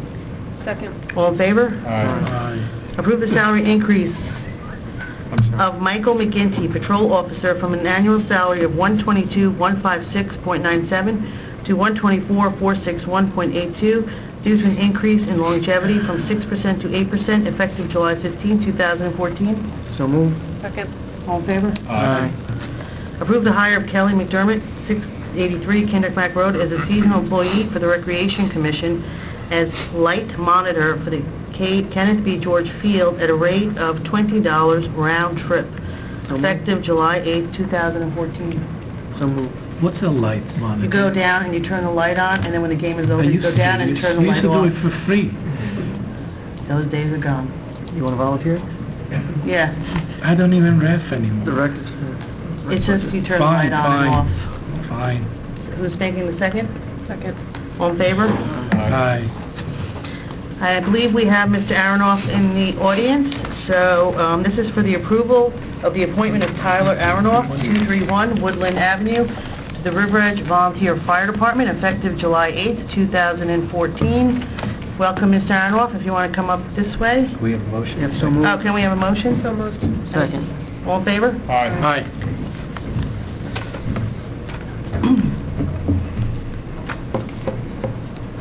Art Montemora used to do it, and his wife. I got one. Welcome, congratulations. Nice firm grip there. That guy's going to be good. Uh-oh, getting missed already. I... Yeah. Raise your right hand. That's right. Where's your right hand? And then raise your right hand. There you go. This might have to be all redone. Yes, you don't do it right Record now. that needs to be replaced I, state your name. immediately. The belt is gone. Do solemnly swear that I will support the Constitution of the United States and the Constitution of the State of New Jersey, and that I, state your name, will bear true faith and allegiance to the same and to the government established in the United States and in this state under the authority of the people. I, state your name, do solemnly swear that I will faithfully, impartially, and justly perform all the duties of the office of the River Edge Volunteer Fire Department to the best of my ability. Help me God. That's it. He's in.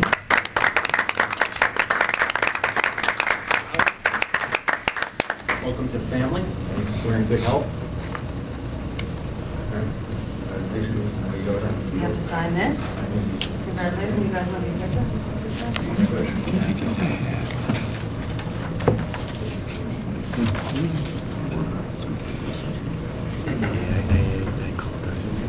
We're not done yet, right? She wanted to say, why is it taking so long to get them down?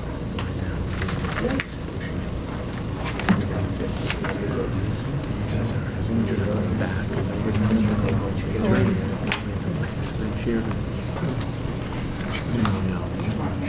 Everything you do, just take whatever. Just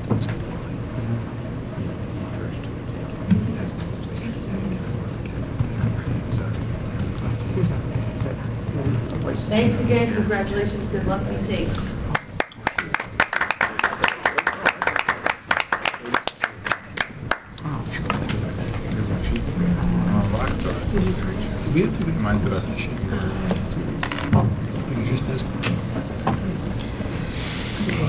Next on the agenda is to approve Family Medical Leave Act status and Article 15, Health and Welfare Disability Benefits of the collective bargaining agreement between the Borough of Riveredge and Local 108, Public Employee Division, RWDSU, Blue Collar Unit to George Fink, laborer in the Department of Public Works, effective July 14, 2014. So move.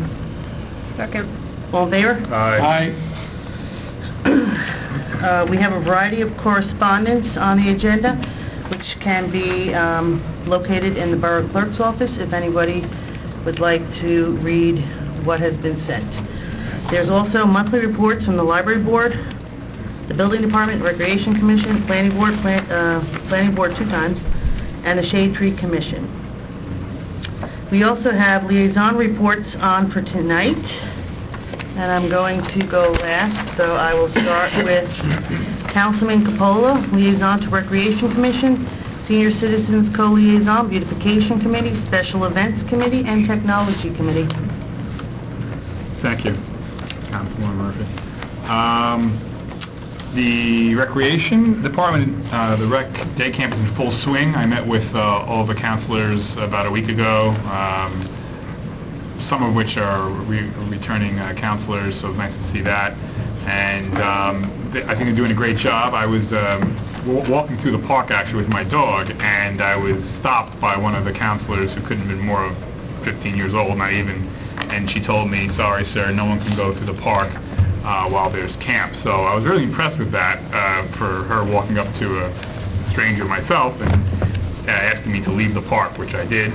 And so I kind of felt proud that they were trained, or she was trained well to kind of look out for strangers while the kids are playing in the park. Beautification, de-weeding at the library, correct? Okay, so I was in the email loop. That's what's going on, from what I understand, with the beautification. Special events, as we know, 4th of July parade went well considering the rain date. And it was well attended, again, considering all of that. The senior citizens, they had their spring fling or summer concert, and I helped them wire up a wireless sound system so they can sing and dance, and I attended for a bit. It was great. And that's that. Back to you. Thank you, Councilman Capola. Councilwoman Bastide, Liaison to Senior Citizens, Co-Liaison, Historic Commission, Traffic and Safety Committee, Special Events Committee. Thank you. I want to thank everyone for their hard work on July 5th celebrations, Independence Day Part 2. Traffic and Safety, we met collectively with the Green Team in June, and those two committees will be conducting walkability, bikeability surveys, identifying trouble spots within the community that we can make some improvements from a pedestrian and bicycle standpoint. We hope to have a report in September or October. Thank you. Thank you, Councilman Bastide. We will now go to Councilman Mignon, Liaison to DPW, Zoning Subcommittee, Debris Development, New Milford and Ordell Shared Services Committee. Nothing new to report. We heard Mr. Costa say that Fifth Avenue paving will start on or about July 28th, which is a good thing. I guess the other streets will follow suit within the month of August. That's really it. Thank you, Councilman Mignon. We have Councilman Aquafredo, Liaison to Construction Code Official, Property Maintenance, Planning Subcommittee, Technology Committee, River Edge, and Riverdale Schools. River Edge Schools, I attended their meeting on June 25th.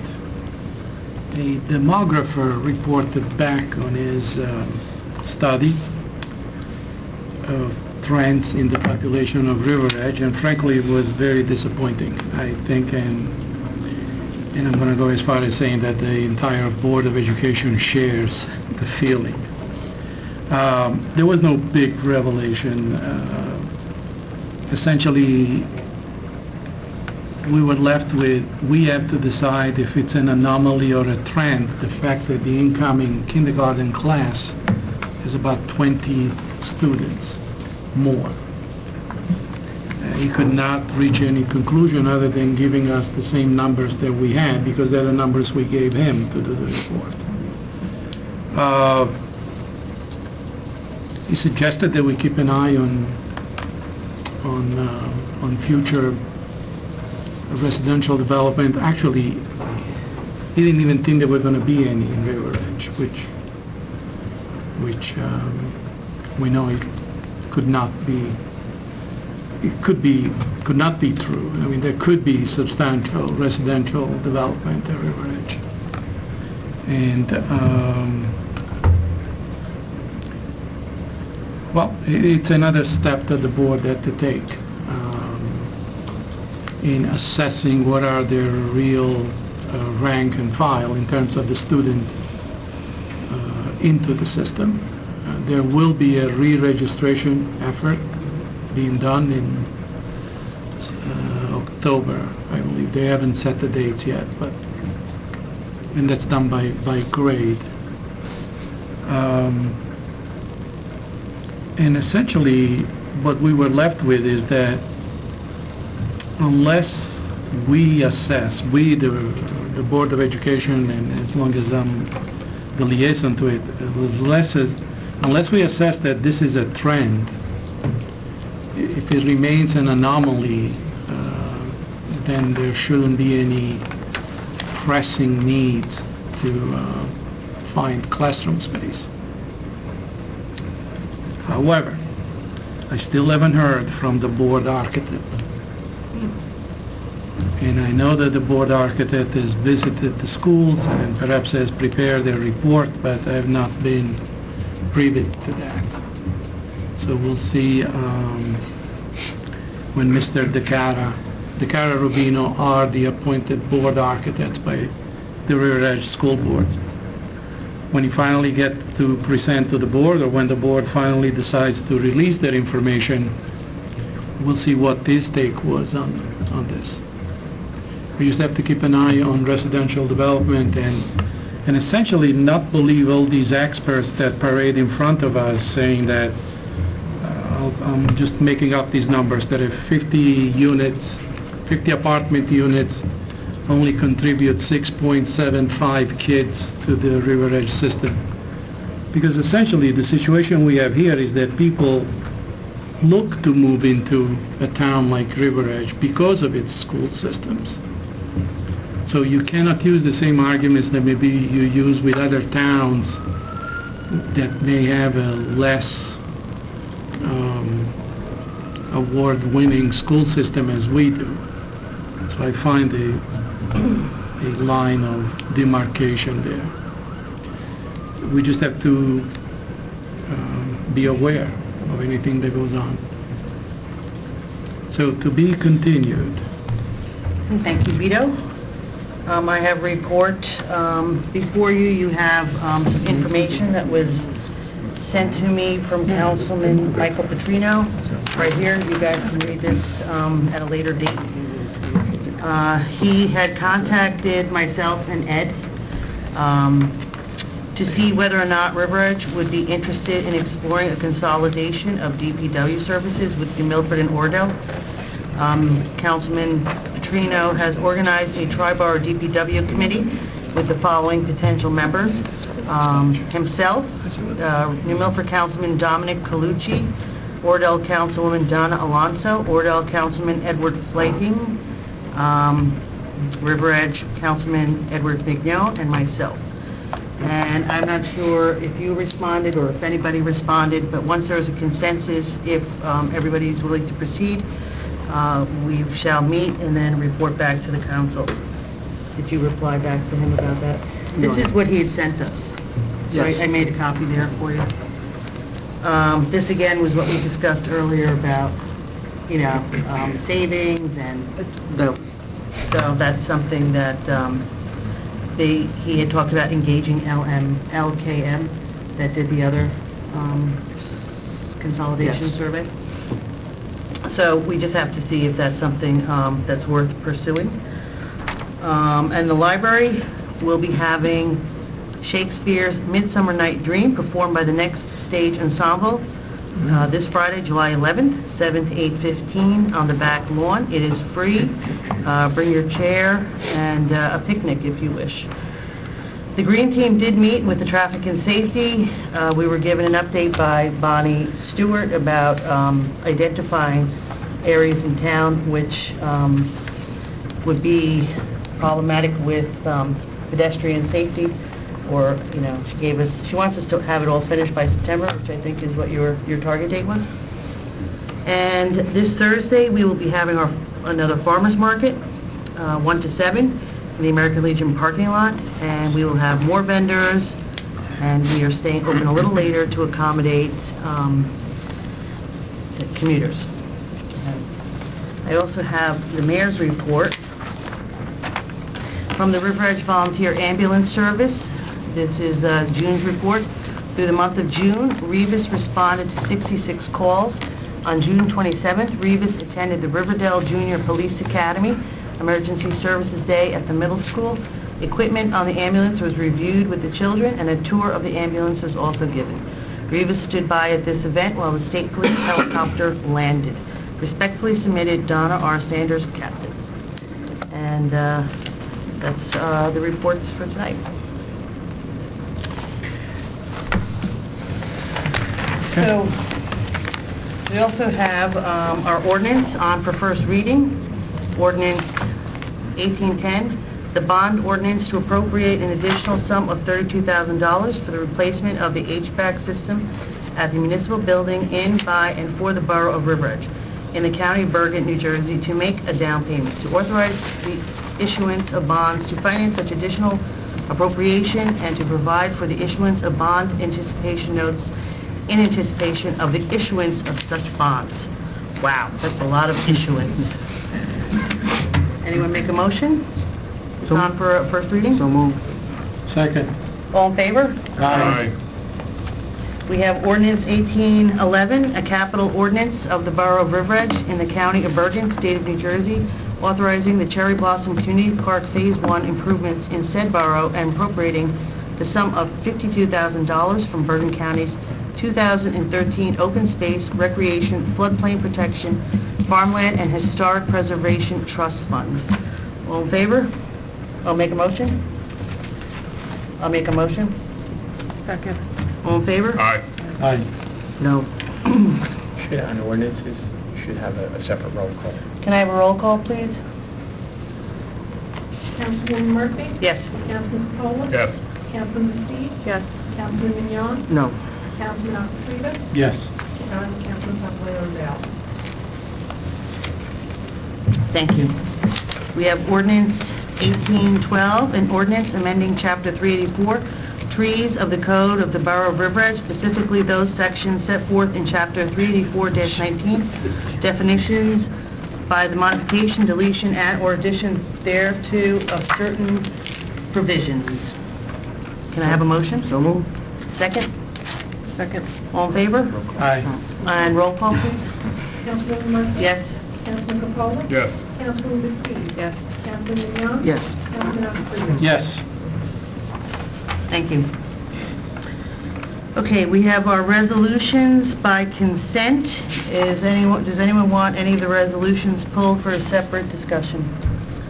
Yes, Ed? 14281?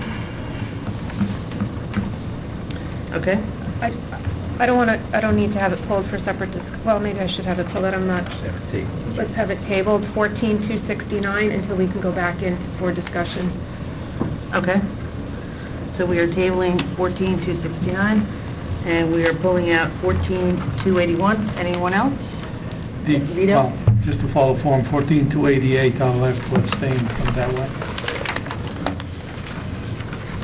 Okay.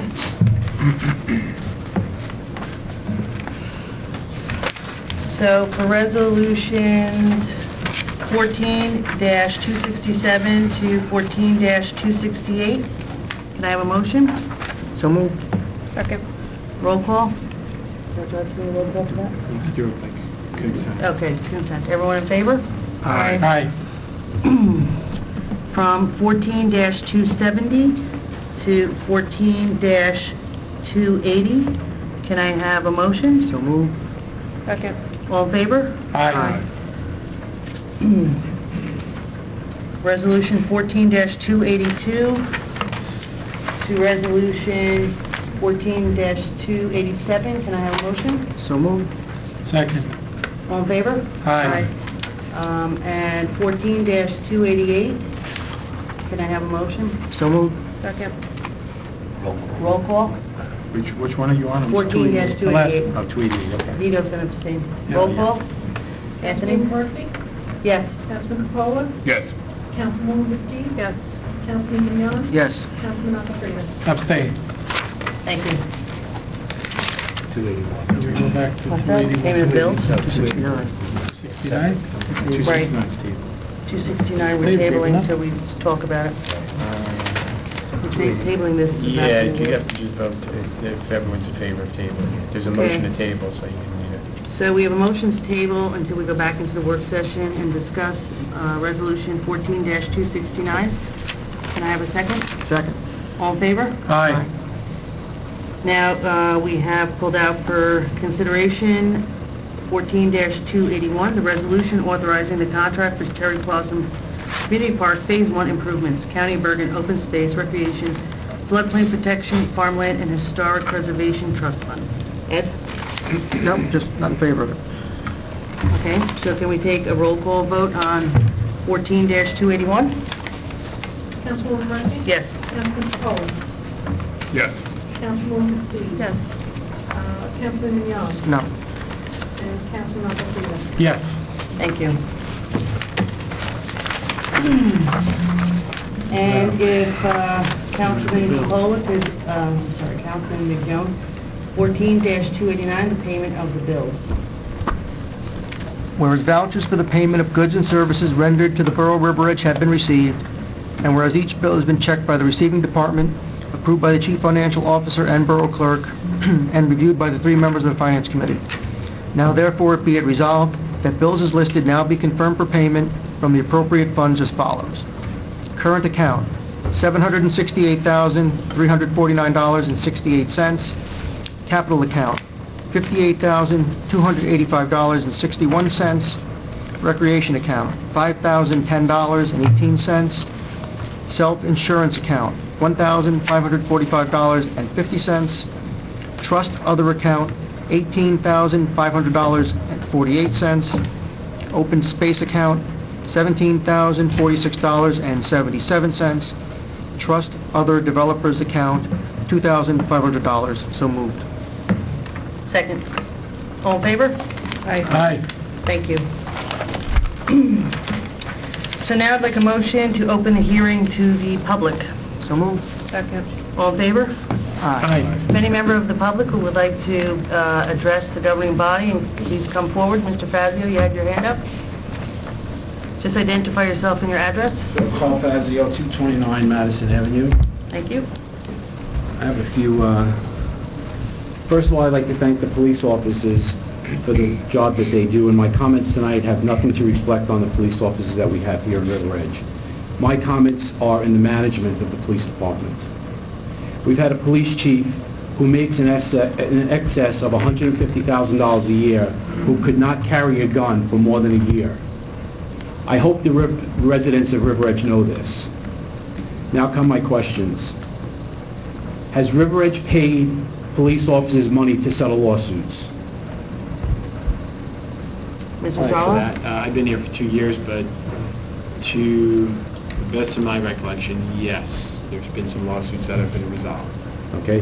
How many lawsuits have been settled? I'm not certain, sir. Okay, that's a question that I'd like answered. I think you can send an Oprah request, and Okay. we can address a lot of those concerns. I would also have to check if there's any confidentiality. Well, that information, how many have been settled, would not be subject to any of the confidentiality. I didn't represent the borough on any of these, but a lot of these we can provide you with an Oprah request. We can provide you with this information. Has the taxpayer money been used to settle these lawsuits? Again, a lot of the well, not a lot, again, I've only been here for 2 years, but some of the lawsuits are handled by the insurance. There is a portion that the borough would also have to pay on some of the lawsuits, depending on the lawsuit. Again, if that information is not subject to a confidentiality, it can be provided to you. Okay. Who manages Police Chief Curdy? The apparent authority of the Borough of River Edge is the mayor. So the mayor and council has the authority, but the police chief reports to the mayor. He has apparent authority under the statute. Okay. So I hope that you're doing your job in managing the police chief here in River Edge. There's also I believe it's Councilman Papaleo, he is the liaison to the police department, so he meets with the police department, the police chief, the PBA on, say maybe weekly or whatever. He meets with them and also oversees the department. And then in his reports, in the monthly reports, he reports back as to the going and comings of that. Do you know if Councilman Papaleo read the report of the domestic violence disruption that happened at the police chief's house? I can't speak for Councilman Papaleo if he's... I would like that question answered as well. Okay. When he comes at the next meeting, if you want to ask him that. But so I can't. Okay, you're talking about the last 2 years. I'd like information from 2009 through 2011 as well. If you come and fill out an OPRA request, it'll go through and they'll provide you with any of the information that is operable under the law. Okay, because I know that legal cost in River Edge has been paid out in $85,000 between the years 2009 and 2012. This was reported by WNYC News. The reporter's name was Sally Hurstings, and it's labeled Good Cop, Bad Cop, How Infighting is Costing New Jersey Taxpayers. So that's why I'm bringing this to your attention, and I'd like answers to these questions, and I think that the residents of River Edge deserve to know what's going on in the police department to be paying this exorbitant amount of money. And if it's being paid by my tax dollars, I'm paying it because whether it's coming out of an insurance fund or not, I'm paying my tax dollars to fund these insurance companies. We all are. Right. But I want this information, and I'd like it public information. That's why I'm here tonight. Mm-hmm. Was anybody aware of these newscasts? I have not heard of that. Is anybody aware that there's a website that you can go and see this information? I'm sorry, and I don't mean to cut you off, but this is the comment portion of the meeting. It's not, you can answer the questions, but it's more of answer. That's correct. Okay. It's not inquisiting the mayor and council of questions. They're not here to, and they certainly can. I'm not speaking for them. I'm just setting the policy of does anyone have any questions or comments? You could ask them or make a comment, and then if any of them so choose to answer you at that point, they can. But the back and forth of the lack of a better word, cross-examination is not how it I just want to get all my questions on public record, and I will be back, to follow up that I get answers. So who should I follow up with?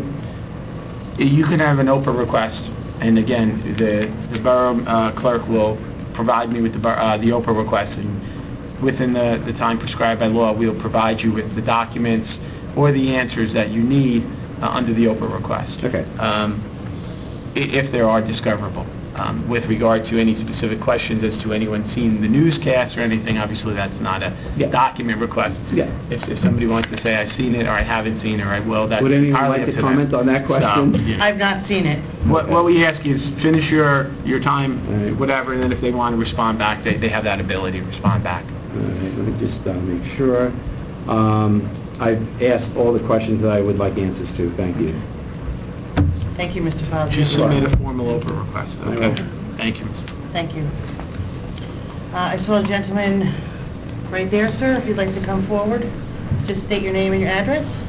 Hi, my name is Wilson Valdez. I live at 458 Kinderkamack Road.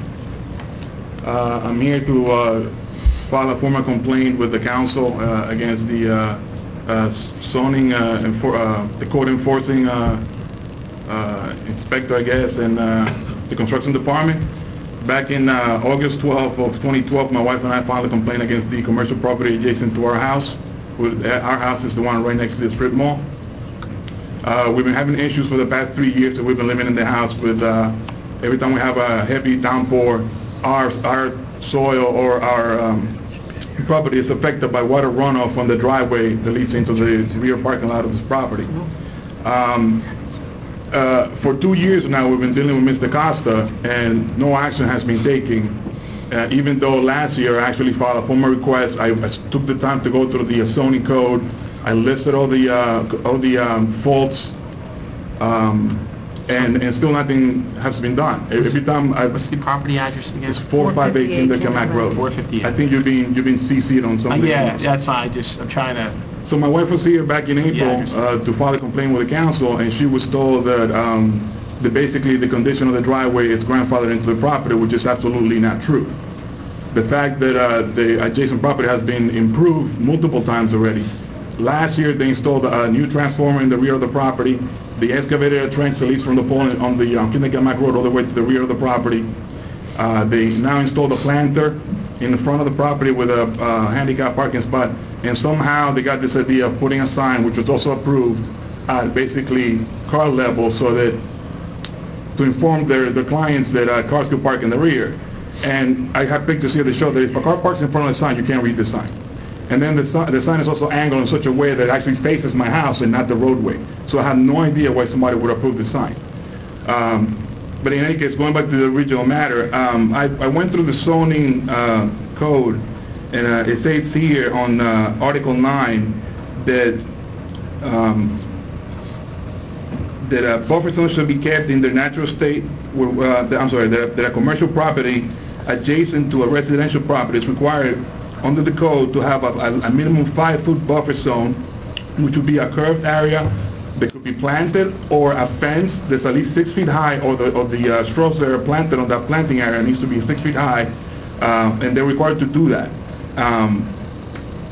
And it says here that no, in Article 8, in non-conforming use in structures or lots, it says no existing use, building, structure, or premises devoted to a non-conforming use shall be enlarged, extended, reconstructed, substituted, or structurally altered except when changed to a conforming use, which has not happened in 2 years. So I'm here to ask that you guys actually address this issue, because I am tired of having to, every spring, shovel dirt around my backyard because the guy next door refuses to put up a curb when he's supposed to have done that. And this town should never approve any of the modifications he's done to this building without him addressing this issue. The mayor and council don't approve.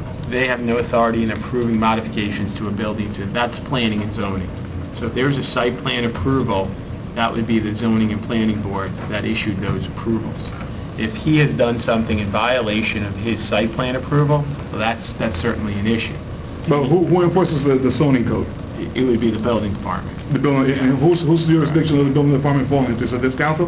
Yes. So why aren't they following the code and enforcing the rules? That wasn't your question, no. The question, or your statement was, why did this mayor and council allow that to be done?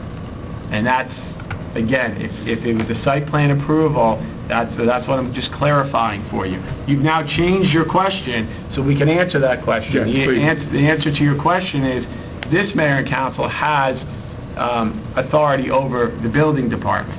That wasn't your initial question, though. You kind of switched gears on me there. So let's just get the site plan approval, zoning, once they approve it, and it's built according to it. If there is a problem with the way it's been built, then yes, that's zoning, and that's something that the mayor and council can direct the building department.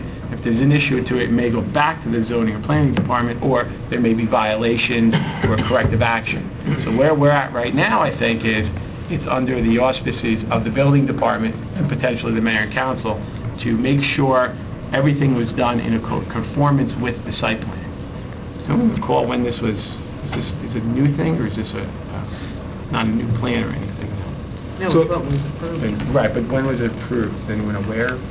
Remember on the planning board? I mean, that's another issue. It's Yeah, like the whole these sign modifications thing. have been going on, and I didn't get a notice, my neighbors didn't get a notice of any changes to See the if there's property. any permits that have been pulled and if any permits are required. Well, I don't think you can install a transformer on your property without getting some kind of permit from the town. Did the flooding happen as soon as, like, they came in and started building? Is that when you noticed? You said you had some flooding? No, before, we moved here 3 years ago. Before that, I lived in Elizabeth, and my wife lived in New York. The house has been under her family's, her father's, he's owned the house for 40 years. And because nobody had been living in the house for a long time, no one had taken notice to that, But since we've been there for the past 2 years, we see this as a constant issue. Every time it rains, stuff just washes away. Could you write down your email address for me? Do you have a pen? Yeah, I wrote it down. Because I'd like to follow up, too, with the zoning. So basically, my question is there any recourse that I could take to kind of force this to We have happen? to see what, if they adhere to the plans that were approved. So we're just going to But get... could they even have approved the plan even though they're not following the city code? Yes, because it may have been a condition that was not known to the planning board. There were no site changes approved as part, except for that little island with the sign. They came in for a change of use because they were putting a food establishment in the mall. So that was the subject of the planning board's hearing, was to approve the food use. Which I understand. So if you're saying there was a missing curb, that would not have, unless somebody brought that to the board's attention, the board wouldn't have realized there was a deficient condition, because So- they didn't make any changes to the driveway, and they didn't make any changes to, the parking areas, like where, that would be a question you would ask. They did changes to the parking lot because they put a transformer in.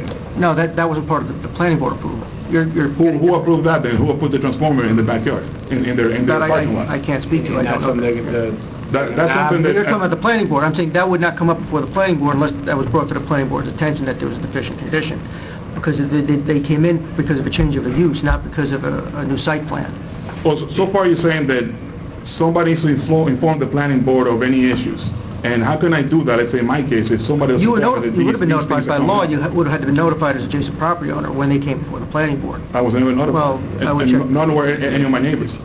They did. By law, they have to provide proof of notice, which is certified green cards, to the planning board. or Well, I something. would like them to produce the card that was sent to my address. That should be on file with the planning or zoning board. I think what we need to do for you... I would like to see that. And what I think we need to do for you is address some of these concerns that you have with regard to, was there a transformer that's been constructed without any of the permits, things like that. So I think we need to have Mr. Skurbitz and Mr. Costa potentially provide some additional information from his mayor and council as to what's going on over there with regard to some of your concerns. You have the transformer, you indicated that there was a slope in the property. No, the property has always been sloped. Okay. The issue is that, before, when I first approached Mr. Casa, or my wife did, in 2012, he said that the situation was kind of grandfathered in because the property had been in the same condition for a long period of time, which I understand. But once now you come to the township, you get a permit to install a transformer in your parking lot, you now voided that grandfathership, and you're supposed to come into compliance with the city code, which hasn't happened. Your biggest issue right now is this transformer. My biggest issue is that the owner of that property needs to put a 5-foot buffer zone between his commercial property and my residential property, as stipulated in the city code. So I am going to ask Mr. Costa and/or Mr. Skurbitz to provide us with an opinion with regard to this 5-foot buffer zone and also the transformer. I've invited Mr. Skurbitz to come to this meeting. Okay. Would that be a good idea? Because I think you certainly should get an answer. You may not like the answer, but you're certainly going to get an answer. You may like the answer, you may not. But I think you deserve an answer. Should I have Mr. Skurbitz come? Would he come? Who? I invited Mr. Skurbitz to come to our meeting. That's up to you guys, or you could do it by report.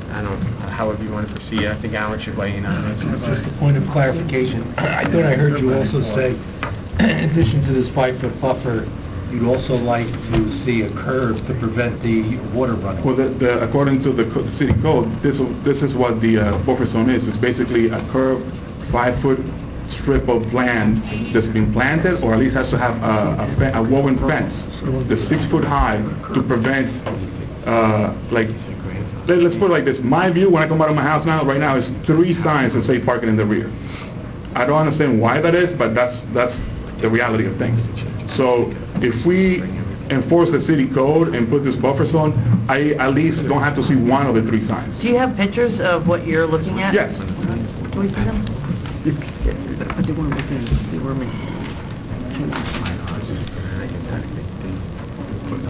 So no one has gotten back to you about No, it? I emailed Mr. Costa multiple times, and I've basically been stonewalled each time. So this is in the rear of the property, right? Yes, this is the view coming out of my house now. This is the now sign here. And then right here now, there's another sign that says parking in the rear, plus I have one above that that says parking there. So now I have 3 signs. This one actually only faces my house. So you're saying a 6-foot fence, a woven fence here with bushes? Oh, no, it's either bushes or the fence. That's what- Okay. I have a copy of the code if you want to read it. We don't have a code. I just were trying Yeah, that's to... okay. We're just, I'm just trying to, where does the mayor and council want to go from here with regard? We need to Want to respond. Send it back to Mr. Costa? Is it a zoning issue? I mean, the property already has curb on all the other sides except for mine, so why can't this guy just do what's right and put the curb where it's supposed to go? Whether the town can compel him to do that, or again, whether he's grandfathered in, he does not need to do it, I don't know the answer to that. But as a good neighbor, I think it would be a good idea. You know, Look, it says right here on Article 4, sidewalk construction and removal. Duty of abutting landowner, the construction of curbs and sidewalks and all repair, alteration, relaying and maintaining of sidewalks and curbs are hereby declared to be the duty of the abutting landowner. That will be him. And it basically says here further down on this city code that the town can actually force him to either do it or the town could do it itself and pass the cost on to him. So there's really no excuse for not to take action against it. So you previously emailed Mr. Costa, correct? And I've listed every single thing that I mentioned to you tonight, I've listed on my email to him, and you were CC'd on that email. Okay. And approximately how long ago was that email, so I could go back? I could tell you, I have the email here, hold on a second.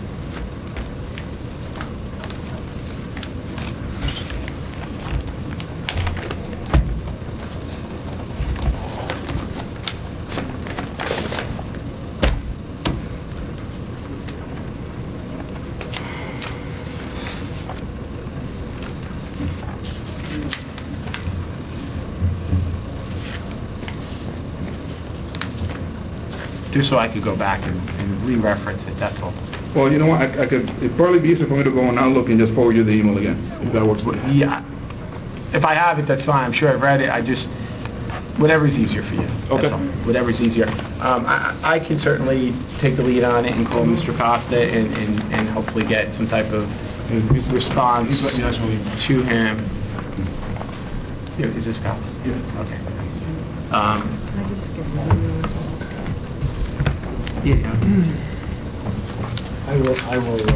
I do recall. We'll see if we can find the certified return receipt card, and I'll see if there was a permit for the transformer. We'll get that information to Bob. Yep, and then I will ask Mr. Costa to give us a reply to your email. Because you should have responses, you know. It's got to be taken care of. Okay. You still want my email, right? I have it here that I'll get from... If the one is on here, Yes, that's the one. that's my work email. I will check that out. Okay? I'll Okay, get back thank to you. her. Thank you, Mr. You're welcome. Valdez. Is there anybody else that has a comment or would like to speak? Casey Connors? Casey Connors, 259 Adams Avenue. When it was brought up about the part-time employee for the turn the lights on. Right. Councilman Aquafina, if I'm saying his name correctly, was baffled by that somebody has to be paid to do that. Has anybody thought about putting a timer on these lights? Or is it some special type of thing, where it varies at certain nights? I don't think there could be a timer. I'm familiar with the lights. They're inside a cage and they It's have actually, if I may, way back when I used to coach and referee, the lights are activated by a mechanical switch. Literally, you have contacts that you have to disengage to shut off They're the lights. in the, These are the KBG lights. They're by the DPW in that building? The big stanchions with the lights to lit the field at night. By the snack stand. So at that time, Mr. Montemuro and his wife used to do it for either the rec teams or the Blackhawks. I just used to call them, they would come down, open the shed, and shut off the lights. Or at 11 o'clock, they would shut off the lights. So I was baffled when I saw we're paying someone $20 each trip, That was round trip. round trip, portal to portal. Hopefully, when we have our new lights, that'll be taken care of because it'll be all modernized and we won't have to do that. What does it mean by modernized? That they'll be on a timer, they'll be energy efficient, you can do it remotely. Right. You actually have a code, an access code, you actually call a phone number, and They shut off. they actually will turn the lights on and Right. turn the lights Turn the off lights off. somewhere, and Hopefully somebody looked into it. it's a great system. That will, We are installing it with our revisions to our complex in September. And and yes, you save on Must your have. lights. Yeah. Your energy efficient is, So that's a project that's coming up that we are working toward, getting the lights replaced down there with modern lights. We've been saving for it, and this will be, we won't have to pay somebody to do this in the future. Thank you. Anybody else? Any comments? At the time, I'd like to close the meeting to the public. So moved. Second. All in favor? Aye. If anyone has any council comments? Mr. Capola? No, thank you. Ellen? No, thank you. Ed? No. No. Vito? No, thanks. Seeing that there's no comments, I will just make one comment. I would like to apologize to Ms. Lombardi for the 4th of July mishap, and if anyone has any suggestions that they would like to put forward, I would just like to apologize to her publicly, and that's it. And I would like a motion to adjourn. So moved. All in favor? Aye. Thank you. We're going back into the work session. Can I have a motion to go back into the work session? So moved. Second. All in favor? We are going on about, under discussion, the senior bus drivers. It had come to my attention that we only have one senior bus driver, and if he goes on vacation or gets sick, the seniors are without transportation. So I'd like to discuss that to get a backup for the bus driver. Yes, Al? The mayor brought this to my attention prior to the meeting, and he asked me to send a memorandum to Chief Caridi, making it known to the crossing guards that if anybody had a CDL license Class B with a passenger endorsement, and they wanted some additional part-time work, that we would be able to pay them for that work, or if they didn't have the license but were interested in the position, we would help them get the license. So we're awaiting a response from Chief Caridi on that. Of course, we could advertise for the position, and go Can we some do other- both? We certainly can. It's up to the council, but I just wanted to apprise you that we started to do something on this. Because we haven't had a backup bus driver in a long time. No, our backup had retired and then recently passed away, unfortunately. But he retired like 2 years ago. Yeah, we've been without a backup, so we can Ellen? certainly do the other thing, too.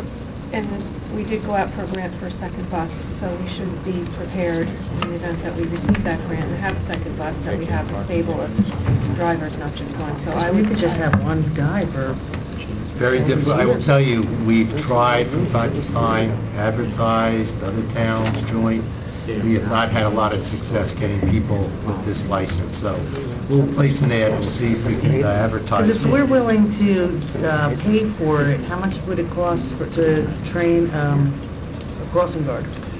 I'm not sure, there would be some time involved in allowing them to drive the bus, like a learner's permit situation, there's a written exam, so... So if we're willing to do it for a crossing guard, could we be willing to do it for an applicant? Yes, we could advertise it that way, too. So can we just spread our tentacles out and find somebody? If somebody is interested by word of mouth, that's fine, too, but we'll post the position, and Do we need a we'll do an motion? ad. Yes, please, could we have a motion? I would make a motion that we advertise for part-time Senior bus. licensed drivers to provide the seniors with more, There's also the with option... the resource when the permanent bus driver is not available. There's also the option that we could also train them, if Alan had suggested we could train a crossing guard. And that we would provide training to interested crossing guards as well. Second? Second. All in favor? Aye. Thank you. Yes, Casey? I've been on... I'd like to make a motion to open the meeting to the public. So moved. I'm sorry. Second. All in favor? Aye. Yes, Casey? I've been on that senior bus, and when John drives, I don't have a problem with him driving, I have a problem with the bus. When the lift goes down, there's a final lift that makes it more of a level ride to get onto the main part of the lift. That little 4-inch lift there, many a times, I guess the linkage is out of adjustment. John has had to get behind it and give it a shot like this, to get it to go all the way down. I've had to back up over, back into it to move it. And when you're riding in the bus, the whole back end of the bus, all the stuff for the lift, just rattles like something in a tin can. Okay, thank you. I'd like to make a motion to close the meeting to the public. So moved. All in favor? Aye. We will continue with the work session agenda. Number 5, the draft of complete street ordinances. Looks like we have some... Yeah, per Councilman Bastide, the question was whether it had to be done by resolution or ordinance. The answer to it is has to be done by ordinance. However, I went one step further to start the discussion and prepared a draft ordinance, so at least you guys have something to work off of if you want to proceed down this avenue. There was a model ordinance from the state of New Jersey that I looked at. I also looked at an ordinance that Councilman Bastide looked at. I also looked at an ordinance from Point Pleasant that I liked, and so the combination of a bunch of ordinances and through some research with the state of New Jersey and the complete streets, this is an ordinance that can at least put the ball, and you guys can start taking a look at what you want to do from here. Again, it's just a starting point for you guys to have something to work off of.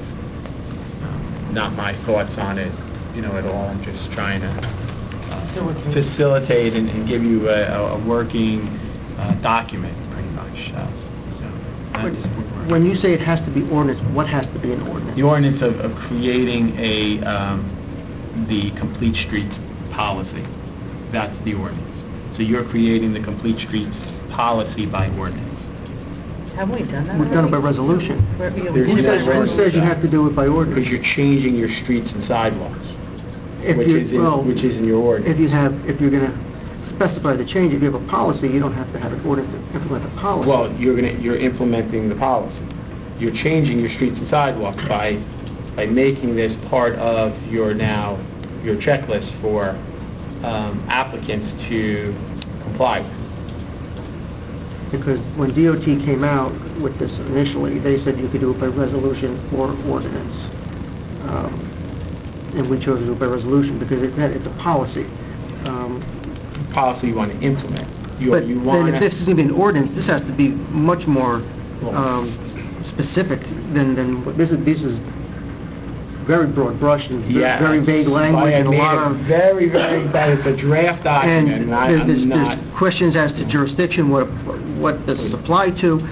I don't want to get into all the details now, but how does this governing body serve as an appeal body for technical changes in a site plan? I mean, we don't even have that authority. So it's the initial thing. I think if you want to enforce this or make applicants implement this, it needs to be done by ordinance because you're changing your streets and sidewalks. Why don't we just modify the existing site plan ordinance? You can do that if you want and add what you need to do. If you want to change Bastide? Well, at the last planning board meeting, I did appear before the planning board to discuss with them the Complete Streets checklist that I had presented to all of you a month or so ago to start the conversation with the planning board about how they may incorporate our Complete Streets resolution into site plan applications. And Vito, correct me if I'm misstating that. And there was a lot of dialogue back and forth with the planner. And our borough engineer and the attorney and the members of the board, talking about how they wanted some guidance on how they could modify the site plan application to comply with the Complete Streets resolution. So they were asking questions about whether or not this needed to be ordinanced, or could they modify the site plan application. So I think those are questions that are still out there that need to be answered. But I think that Mr. Sarlo has kind of gotten us off, and that I would recommend that we continue the conversation. Be mindful, though, that the borough planner was very supportive of providing both sides, the developer and the borough, with the checklist, and thought that it would be something that would be very useful and very helpful. And he's on record, I'm not putting words in his mouth, and Vito, I think, is concurring. Yes, you did. So I would ask that we spend some time to look at this and put it on the agenda to have further discussion when we have, because you have some detailed questions and would like some clarity. These may be questions you want from the plan also. I think there's also legal issues, because, again, if you're making this by ordinance, it depends where you're putting this. I mean, if it becomes a site plan issue, do these become waivers, so you can't comply, or if you put them in an ordinance, do they become variances? Now you have to go send all the applications to the zoning board. But these are all things that have to be thought through. There's very subjective criteria here about, the cost of accommodation is excessively disproportionate to the cost of the project, even after factoring long-term economic, social, environmental. Wow. These are vague. So these are broad brush policy. Right, So you can't have an ordinance that unless you. I mean, if I'm an applicant, this is going to scare the heck out of me. Believe it or not, that's the model state ordinance that has. Because I'm thinking from a developer standpoint, and you make something that says, just thinking out loud here. I'm developing a little strip mall. I have a 4-foot sidewalk, and then the Complete Street says I have to put back bike racks, for instance. Well, now to put a bike rack, he needs to have his 3-foot clearance, which means he's got to extend the sidewalk, say, a foot or two. Seems like nothing. That foot or two then affects the number of parking stalls, the aisle widths, all these other things. So it can trickle down, and then someone's going to say, well, we're going to make a policy decision that the bike rack is more important than having adequate parking. And because now we're reducing congestion, the default position would be, well, we're taking away parking to put the bike racks in, because I said it's a very subjective, wide scope kind of. So I think you need criteria. It's one thing to have in the checklist, you're going to promote these things and show these things, but they have to be waiverable if an applicant, and to the board's satisfaction, can demonstrate that there's other criteria that need to be looked at. Right, but I also think then the mayor and council needs to make a decision. Do they want to keep it by resolution and just have this policy in effect, which is a policy that again, it's a policy that the applicants don't need to, that they don't need to, but it's not a requirement. Or does the mayor and council want us to take it one step But we can't mandate anything in a site plan. We just have, and nothing in our site plan is mandated. These are. Right, that's why you would implement them through design guidelines, but even in our site plan ordinance, everything is guidelines. Like even something as a curb radius is subject to engineering. Right, and that's where you want to put it under the ordinance then. Councilman Steve?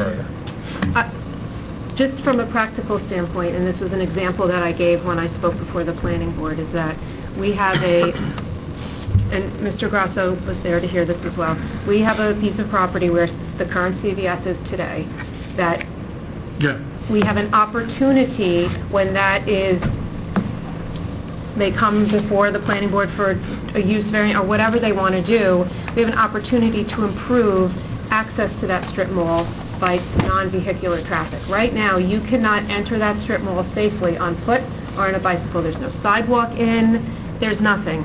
So we have an opportunity to put some teeth behind our Complete Streets resolution to work with developers to make those improvements. I'm certainly not suggesting that we become prohibitive to developers. I'm saying we have an opportunity and we need to have everyone be mindful of the users of these properties. Can we just modify it? But like I said, there's under the site plan ordinance, you're obligated to do the things Ellen's talking about. Now the question becomes whether you can compel someone, if somebody's coming in for a change of use and they're not doing any site work, I don't know if the case law lets you. Usually you can't be compelled to do anything if you're not changing your site plan. You need to have an amended site plan to even trigger change of use. What are you saying? we have, well, let me put it this way, not a change of use per zoning board when you're going for variance. We have changed of use as of right because in our ordinance says if you have a food establishment, you're subject to planning board review. But you may come in and say, we're not changing anything. So now what happens is you may come in and then if you're going to come up and say now to the owner, I want you to make $100,000 worth of site improvements, that could be prohibitive to a new tenant coming in. To answer your question, though, I believe that once he files that application, even if it's a change of use, I believe the board has that. It may not be the best way to do it. It may compel him to make those changes. But if the board certainly want to make those changes at that point, they have that ability to tell the applicant, you need to make those changes. Because once you provide an application, to me, all bets are off. You are now opening everything. But again, if you're going to compel them, right, but they're going to fill the application. Exactly. What's feasible and what's not feasible is a different thing. That's where you need to have criteria. Jurisdiction-wise, an application, it's on the table now. And everything will be on a case-by-case basis. We don't have vast open tracts of land here where they're going to put the latest mega strip mall, and we can do all these niceties. I mean, it's good to make it part of a site plan checklist, but at the same time, each application will stand on its own. It's like compliance with ADA. Right. When it was signed into law, there is the caveat that, like, if it's economically unfeasible. If you have one in place and you just want to modify it and change it, then that's fine. But then, to me, by way of resolution, it's not going to be part of the site plan checklist. But you can modify the site plan. But we can modify, right? Yes, you can do include that. a little more language. And under like the design guidelines, we have design guidelines on site. You can add some criteria. I'm just careful about becoming so restrictive, or I said I don't even know where. I'm not an attorney. I don't even know how you even get. How can the mayor and council have the authority to make a waiver for? It's under the DOT guidelines, under the straight... On a private site plan? Because it's a policy, and you're looking for a waiver on the policy. So what you're adopting here is a complete streets policy. So if somebody wants a waiver... Complete street policy for River Edge, New Jersey. Right. So not for X, Y, and Z, Kansas. Right. So we know what we have in River Edge.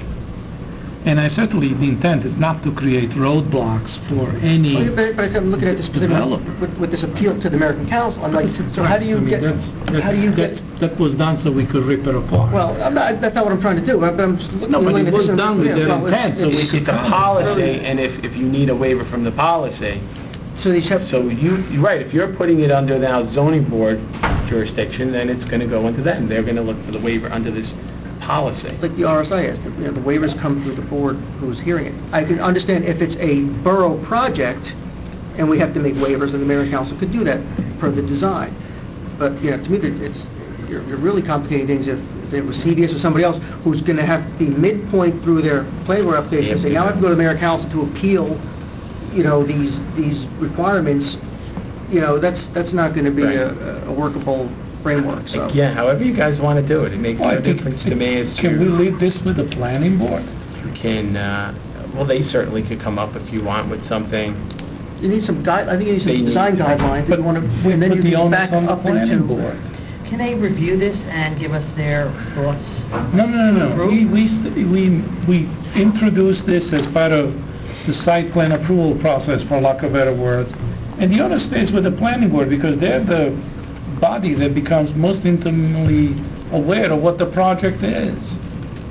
So, and if the applicant needs a waiver, then they have to show the planning board why they do need a waiver. Well, one of them is physical restriction by the site itself. Mr. Grasso wants to speak, so I'd like to get a motion to open the meeting to the public. So moved. Second. All in favor? Aye. Mr. Grasso? Yes, about the Complete Streets program, it really sounds like a good idea. I agree, though, with Vito and Ed that there has to be some type of guidelines or some type of waiver where certain sites would definitely the Complete Streets would be workable. Like the CVS does have enough square footage, there's certain things that can be done. But I mean, I seem to remember one of them, I think it's the Complete Street said it was on a DOT road that they had to have a shelter, a bus shelter. I mean, the CVS could possibly do that, but a lot of the other places, I mean, if that was, if there was a checklist, I mean, that Joyce Chinese place went in, if they had to get part of the checklist, put a bus shelter there, there's physically not the room. So there would have to be something, like Vito's suggesting, some type of waiver, just based on the site, where this site is, it's not possible. There's other places, I mean, the property that I own, others own, where the sidewalks are not that wide, and it would be, there'd be just physically no room to put a bus shelter or a bike rack there. And it's also not under our jurisdiction. Those are Bergen County roads, so we have no jurisdiction to compel anyone to do anything on a county road anyway. We can suggest it and ask the county to consider, but we can't compel someone to make changes to a county road. Right. Which Kennecott is, and Main Street, and, you know, Midland, and a lot of our commercial areas are fronted by county roads. So our jurisdiction is also limited. So we have, that's, and obviously the policy exempts those, but then you want a broad brush policy which exempts every property on Kennecott Road. You don't want that either. So you want to, you need to come up with, to me the way to do it, you come up with some design guidelines, you incorporate them into the site plan ordinance, and you make them waiverable. But I mean, it can't be these vague weights, you know, to what's socio-economic, you know, there's got to be better Seems like it's criteria. very suited to new construction. Yes, and where it's... Well, the point of Complete Streets is to build and maintain. It's not to like go out and rip up roads that exist today for no other reason. But I think that, are we saying that we'd like to have the planning board develop some design element criteria that complies with Complete Streets? I guess that's just one way to look at it, see if that's a more appropriate way. I would like to keeping in mind what River Edge has and what it doesn't have. I think this cannot become a white elephant. This it behooves us to keep it small and keep it very efficient in itself. It's there, and those few new developments that we may enjoy, then of course there is a higher degree of applicability. And stay within the planning board. I don't think this should... But I agree with you, and I would support that, but I also want to be mindful when we do road improvement projects, like on Fifth Avenue. You're exactly right. We can make that a policy for borough projects. I think you need a different mechanism when it comes to... This was just the step to get us having this conversation. You're perfectly, and I think our current policy addresses that on borough projects, and it addresses...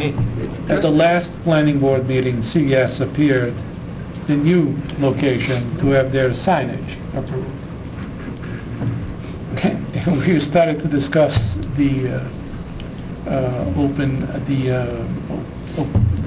this policy with them, just in conversation. And we asked CVS to show their goodwill and provide us with a bike rack at the new location. So the stipulation, now it's not part of the agreement because it can't be, there was a signage, but the assurances from CVS were on the record that yes, they'll provide a bike rack, because there was none at the present location. I think one of the initial questions is, you want to just continue it by way of resolution, which is now it's just a policy, which in effect doesn't really have a whole lot of teeth as to changing either your ordinance, whether it's site plan, the checklist included, or that way, or by amending your streets and sidewalks. So I think that's also something you have to give some guidance to as to whether you want to... Site plan... Your initial inquiry to me was if we were including it as part of a checklist to the applicant. Site plan approval. Right. Does it have to be done by resolution? Can it be done by resolution?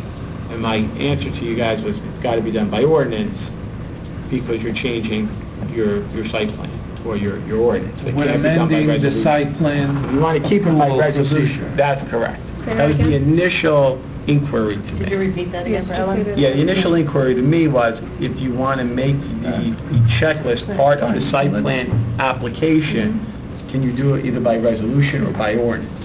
The answer to you is it's got to be done by ordinance, not by resolution. So that's how it started. And then I gave you this to start the whole process. Under But, our site plan review, we have a section called design standards. Right. And there's general standards, and there's detailed standards. So that to me is the better avenue for this. And Which is okay. and that makes it waiverable to the planning board. but it's also being done by ordinance. Yes, no, So we'd like to that's- amend- so clarifying what you guys told me to do. Yes, yes. Fine. So, Kathleen Anthony had his No, I was- Yes, Councilman Capola. Thanks. Yeah, no, I was going to say, I mean, I agree with Ed, and someone who does cycle Kindercamack Road and all throughout town every day, actually, I mean, to put a bike rack in somewhere, I mean, I would say a novice bicyclist has no business being on Kindercamack. I mean, it's a very dangerous road. You know, I don't know, maybe I'm being presumptuous, but we can't make River Edge a Ridgewood or a Seaside Heights where it is bicycle friendly or commuter walking friendly. It's not. River Edge is not. Well, It's very. No, but I think it can be, and I think it can't be, but all right. I don't know. well, not to interrupt No, you, but no. we have children cycling across Kindercamack Road and dropping their bicycles all over the place to get a slice of pizza. Yeah. We can be mindful, moving forward, of accommodating those. There's room for But improvement. see, I think it's inviting, you know, though it's good, you know, the roads are health, people have good intentions. I think if putting those bike racks there, yeah, you're right, they're dropping bikes. My son's 14, you know, he rides too, but I don't know. I'm not saying not to do it, but I'm just making a statement, an observation, Yeah, as it's someone who just does odd that you cycle. would say, like, you're inviting people to Well, yeah, ride their bike and lock it up. No, I'm just saying, you put the bicycle racks there, and like I said, I'm the one here that does, and I cycle in town every day. I'm just saying that, I Wouldn't hear you be you. happy to see that as a bicyclist, going around every day, if someone considered you? Yeah, of course, but I'm just saying, I'm not trying to look at me on Lance Armstrong, but I cycle, I'm an experienced cyclist. As a child or someone who's like, you know, la-di-da with their basket in the front, I think, I don't know, this is not Ridgewood, this is not Yeah, but Seaside Heights. It's in River Manhattan, Edge, you different have people more placement and stuff. inexperienced going around the streets. I don't think, you know, you have to be Lance Armstrong to go that kind of thing. Just one final thing, and then I think if we can make it, we can move this forward however we see fit. But, you know, and Ed, you can comment on this, but Complete Streets has a lot to do with education, and things are not going to happen overnight, and that it's educating not only the professionals and the planning board and the zoning board and the residents. It needs to be a cooperative thing for education. We need to take steps in the right direction. So if we are talking about incorporating Complete Streets checklist items inside the design element, I'm fine with that. Of the site plan Yeah, the approval site plan approval process, which process. eventually may lead us to approve an ordinance Right. that amends this Right, right. site plan ordinance that we have now. Right.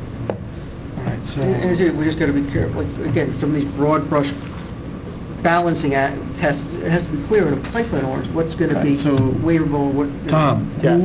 who goes first, you or the planning board attorney? Or both of you talk to each other? What do you want? What are you guys looking to do? I like to start implementing when we just spent 15 minutes I and understand, but you're very implementing robust. it by changing your site plan Oh, review? before we do, why don't we just come up with some guide, why doesn't somebody work on some language for some... That we're going to Would that be the introduce. planning board? Huh? I'm sorry? I don't think the board has the expertise either. I think it's probably Costa and then the planner who would come up with the technical... I certainly don't have... Start with that, and then they would that's go to the planning board. What you are looking to do in town. But I don't think the planning board is going to be able to sit there and say, we should, you know, have 4 bike racks per 100, you know... Yeah, well, maybe that's what you start with... supposed to be that your... But you like Costa and the Planner. come up with the criteria, then the planning board will And review it, then then you we'll go discuss forward it there. and eventually... Yeah. Start with the planner. Okay. So what would you like to do? What is the No, motion, plan. or what is the Circulate recommendation? Costa. Yeah. Do we need to make She a can motion start. to You want ask a the planner to motion, do or that? are we gonna, how would you like to proceed? I would just ask Mr. Tom Charlotte to can direct this ask, back to the board attorney. Reject? Okay. I don't know, is that what... Why don't we, if Tom just bring it back to the board attorney, the planning board attorney, who can And let him- direct Okay, the planner. The planner Planner's the work to director. implement or to come up with... With some, to look at the design standards and come up with some... Fine. And there is a meeting on the 17th, so I will be seeing them on the 17th. We'll start with that, we'll see what kind of... We'll see what she comes up with and... Some design standards for the Complete Streets policy. If she comes up with 400 recommendations, No. then I might have an issue. This has to be for River Edge. If it were not Ridgewood, All right, guys. Can we put Start this, up conversation. can we have this be on for old business moving forward, this topic? For next. So Yeah. just so that it's, Yep. we continue So it's there. to move it along? We don't need a motion to keep something on old business, right? Yes, I'd like to have Can we have a motion to keep this on old business until moved. it's resolved? Second? Second. All in favor? Aye. Thank you. Madam President, you were asking about the... Yeah, we have all these RFPs. books here. We are handing them out tonight. We will have it listed for August 4th. The question I have for the council is whether you want to notify me right away to start setting up interviews, or if you want to have a discussion on what you have in front of you and then decide whether you want to have Can interviews. It we looks have a like- look at them? This is the first time I'm seeing it. I don't know if anyone else has Yeah, and then them. you could discuss on August 4th whether you want to interview any of the firms. There are Okay. basically 5 firms, some of them bidding on both of them. So there's a separate one here for the recreation. One for rec and one for... So it would be 4 and then 3, is that it? We have... two separate ones? Yeah, 4 for traffic and Uh-huh. 3 for rec. Okay, I would like to wait till the next time so I can read over these. So we'll schedule it for August 4th. Okay, Very thank you. good, thank you. I will not be here for the August 4th meeting. Be about 4,000 miles away. Okay. Okay, thank you. There was nothing we could do. We also have, for discussion, the policy for the use of electronic communications between municipal officials discussing borough business. Yes, Councilman Bethany? At the last meeting, I was asking some questions about, the practicality of this. And I just want to I support the policy. I just want to make sure that those that are going to be required to use it know how to use it on multiple devices, and are clear what their passwords are, because there are some committees that I sit on that either have not received their passwords. I know personally I want to be able to receive the email on multiple devices, and it's not clear how to do that. So I just want to be sure that... Technology Committee is going to try to tackle this. This Okay. is one of our items Good. to address. That's fantastic. But if we pass this resolution tonight and we don't have the tools with which to use it readily, then I'm just So concerned let's- about that. Let's table it until we have everything in place. Great. I make a motion to table number 2, policy for the use of electronic communications between municipal officials discussing borough business. A second. All in favor? Aye. Okay. Closed session. Full session. Without any cops? Okay, what we have left is the ERUF, which, do you want to talk about it, or? Well, yes, Madam President, based on your information, we were able to find a resolution from 1988, it's 88-245, which did approve the RUV within the borough of River Edge, within certain limits. So this is a policy that the council has approved previously. Whether we need another resolution to expand on this, beyond the geographic location, then that's a question for the borough attorney. Okay. Can I just see that a second? Sure. Because I was in contact with the rabbi from Temple, Avodat Shalom, who was in contact with the rabbi from Paramus. And it seems that they've expanded it without telling anybody. Somebody contacted me to tell me that it's gotten bigger than what's on their map. There's also here, it says, whereas the petitioners have obtained the written consent from New Jersey Bell Telephone Company, obtaining resolutions of consent from the Borough of Paramus, Ordell, and River Edge. The petitioners must provide certificates of insurance in appropriate amounts and coverages satisfactory to New Jersey Bell Telephone Company. So it seems like this has got to be looked at again, because it seems that there's some things in here that are not being followed or updated. So who shall we? Well, I'm not sure who the contact is. If you have some contact information, we can send them a letter saying, here's the Okay. resolution that we have. If you Uh-huh. do changes, please, let us know what those changes are. So if you give me some contact information, I'll be happy to write that individual Do and you start know- the discussion going. Do you have any thoughts about this? Or Quite any- honest, I didn't know what an ear roof was Really? until you guys started Wow. discussing an ear roof, and I had to go look up what it was. It's like a wire or a line that goes from pole to pole. So that you can It really conduct just, business within a certain area outside that you're not normally allowed to conduct on Sabbath? On Sabbath, you Like can't pushing use a wheelchair or a baby carriage? So if you have these wires up on telephone poles, it allows you to push a baby carriage or carry an umbrella outside. It's a... designation to say you Again, can do... Right. And you have a You have an resolution that exemption. Yeah, permits it in a certain area. right. But I With the think map that... attached, and now you argue... The map, they there's have no now- map attached. The original now map increased it. on the website goes like this, and somebody saw them putting this amount in there, so I'm curious about Yeah, well, if that your amount. resolution only says point A, think point B this to there. amount, right. So And they then- have and to- if they're and now there's this. increasing it, then So- it's Well, there is certainly case possible. law on this, so, which, you know, we Yes. defer to you on The this. case Yes, law, I know. you're It's a case referring out to of TNF. Tenafly? Tenafly, yes. I think that was different from what this is. This is whether Tenafly. it can be put up, I believe. I'll have to go back and read it. I started. Yeah, Let's just, start to see what Yeah. their needs are, and then So, we'll refer to I you. did get, to, I did speak to the rabbi, take a so look I'll at it. speak to him again. He said he had some more documents. He said that there was police permits given, and when I called the chief, there was no such thing as a police permit. No So, such thing. But they've enclosed it to that amount. Okay.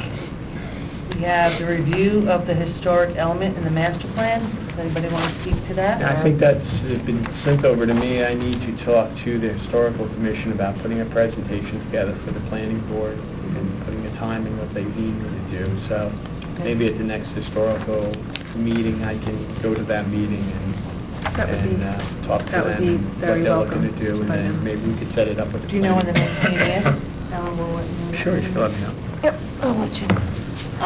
We have the capital list. Anybody have any comments about that?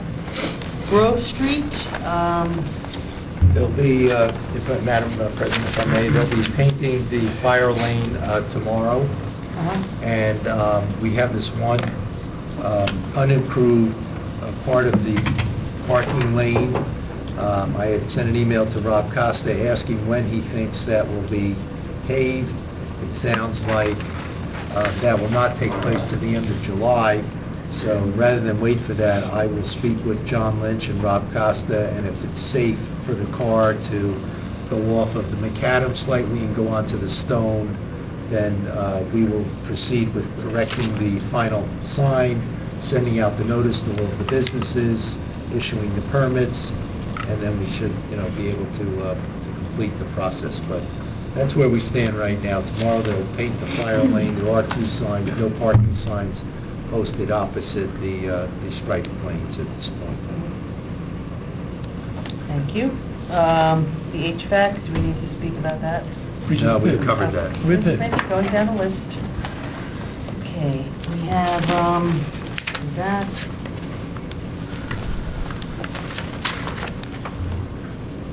Okay, so, you're the public. Can you open the meeting to the public, make a motion? So moved. All in favor? Aye. Does any member of the public wish to speak or have any comments about the agenda?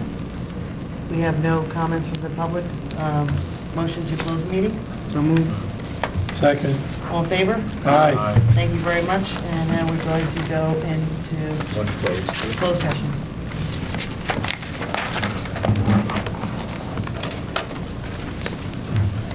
Bye, Lou.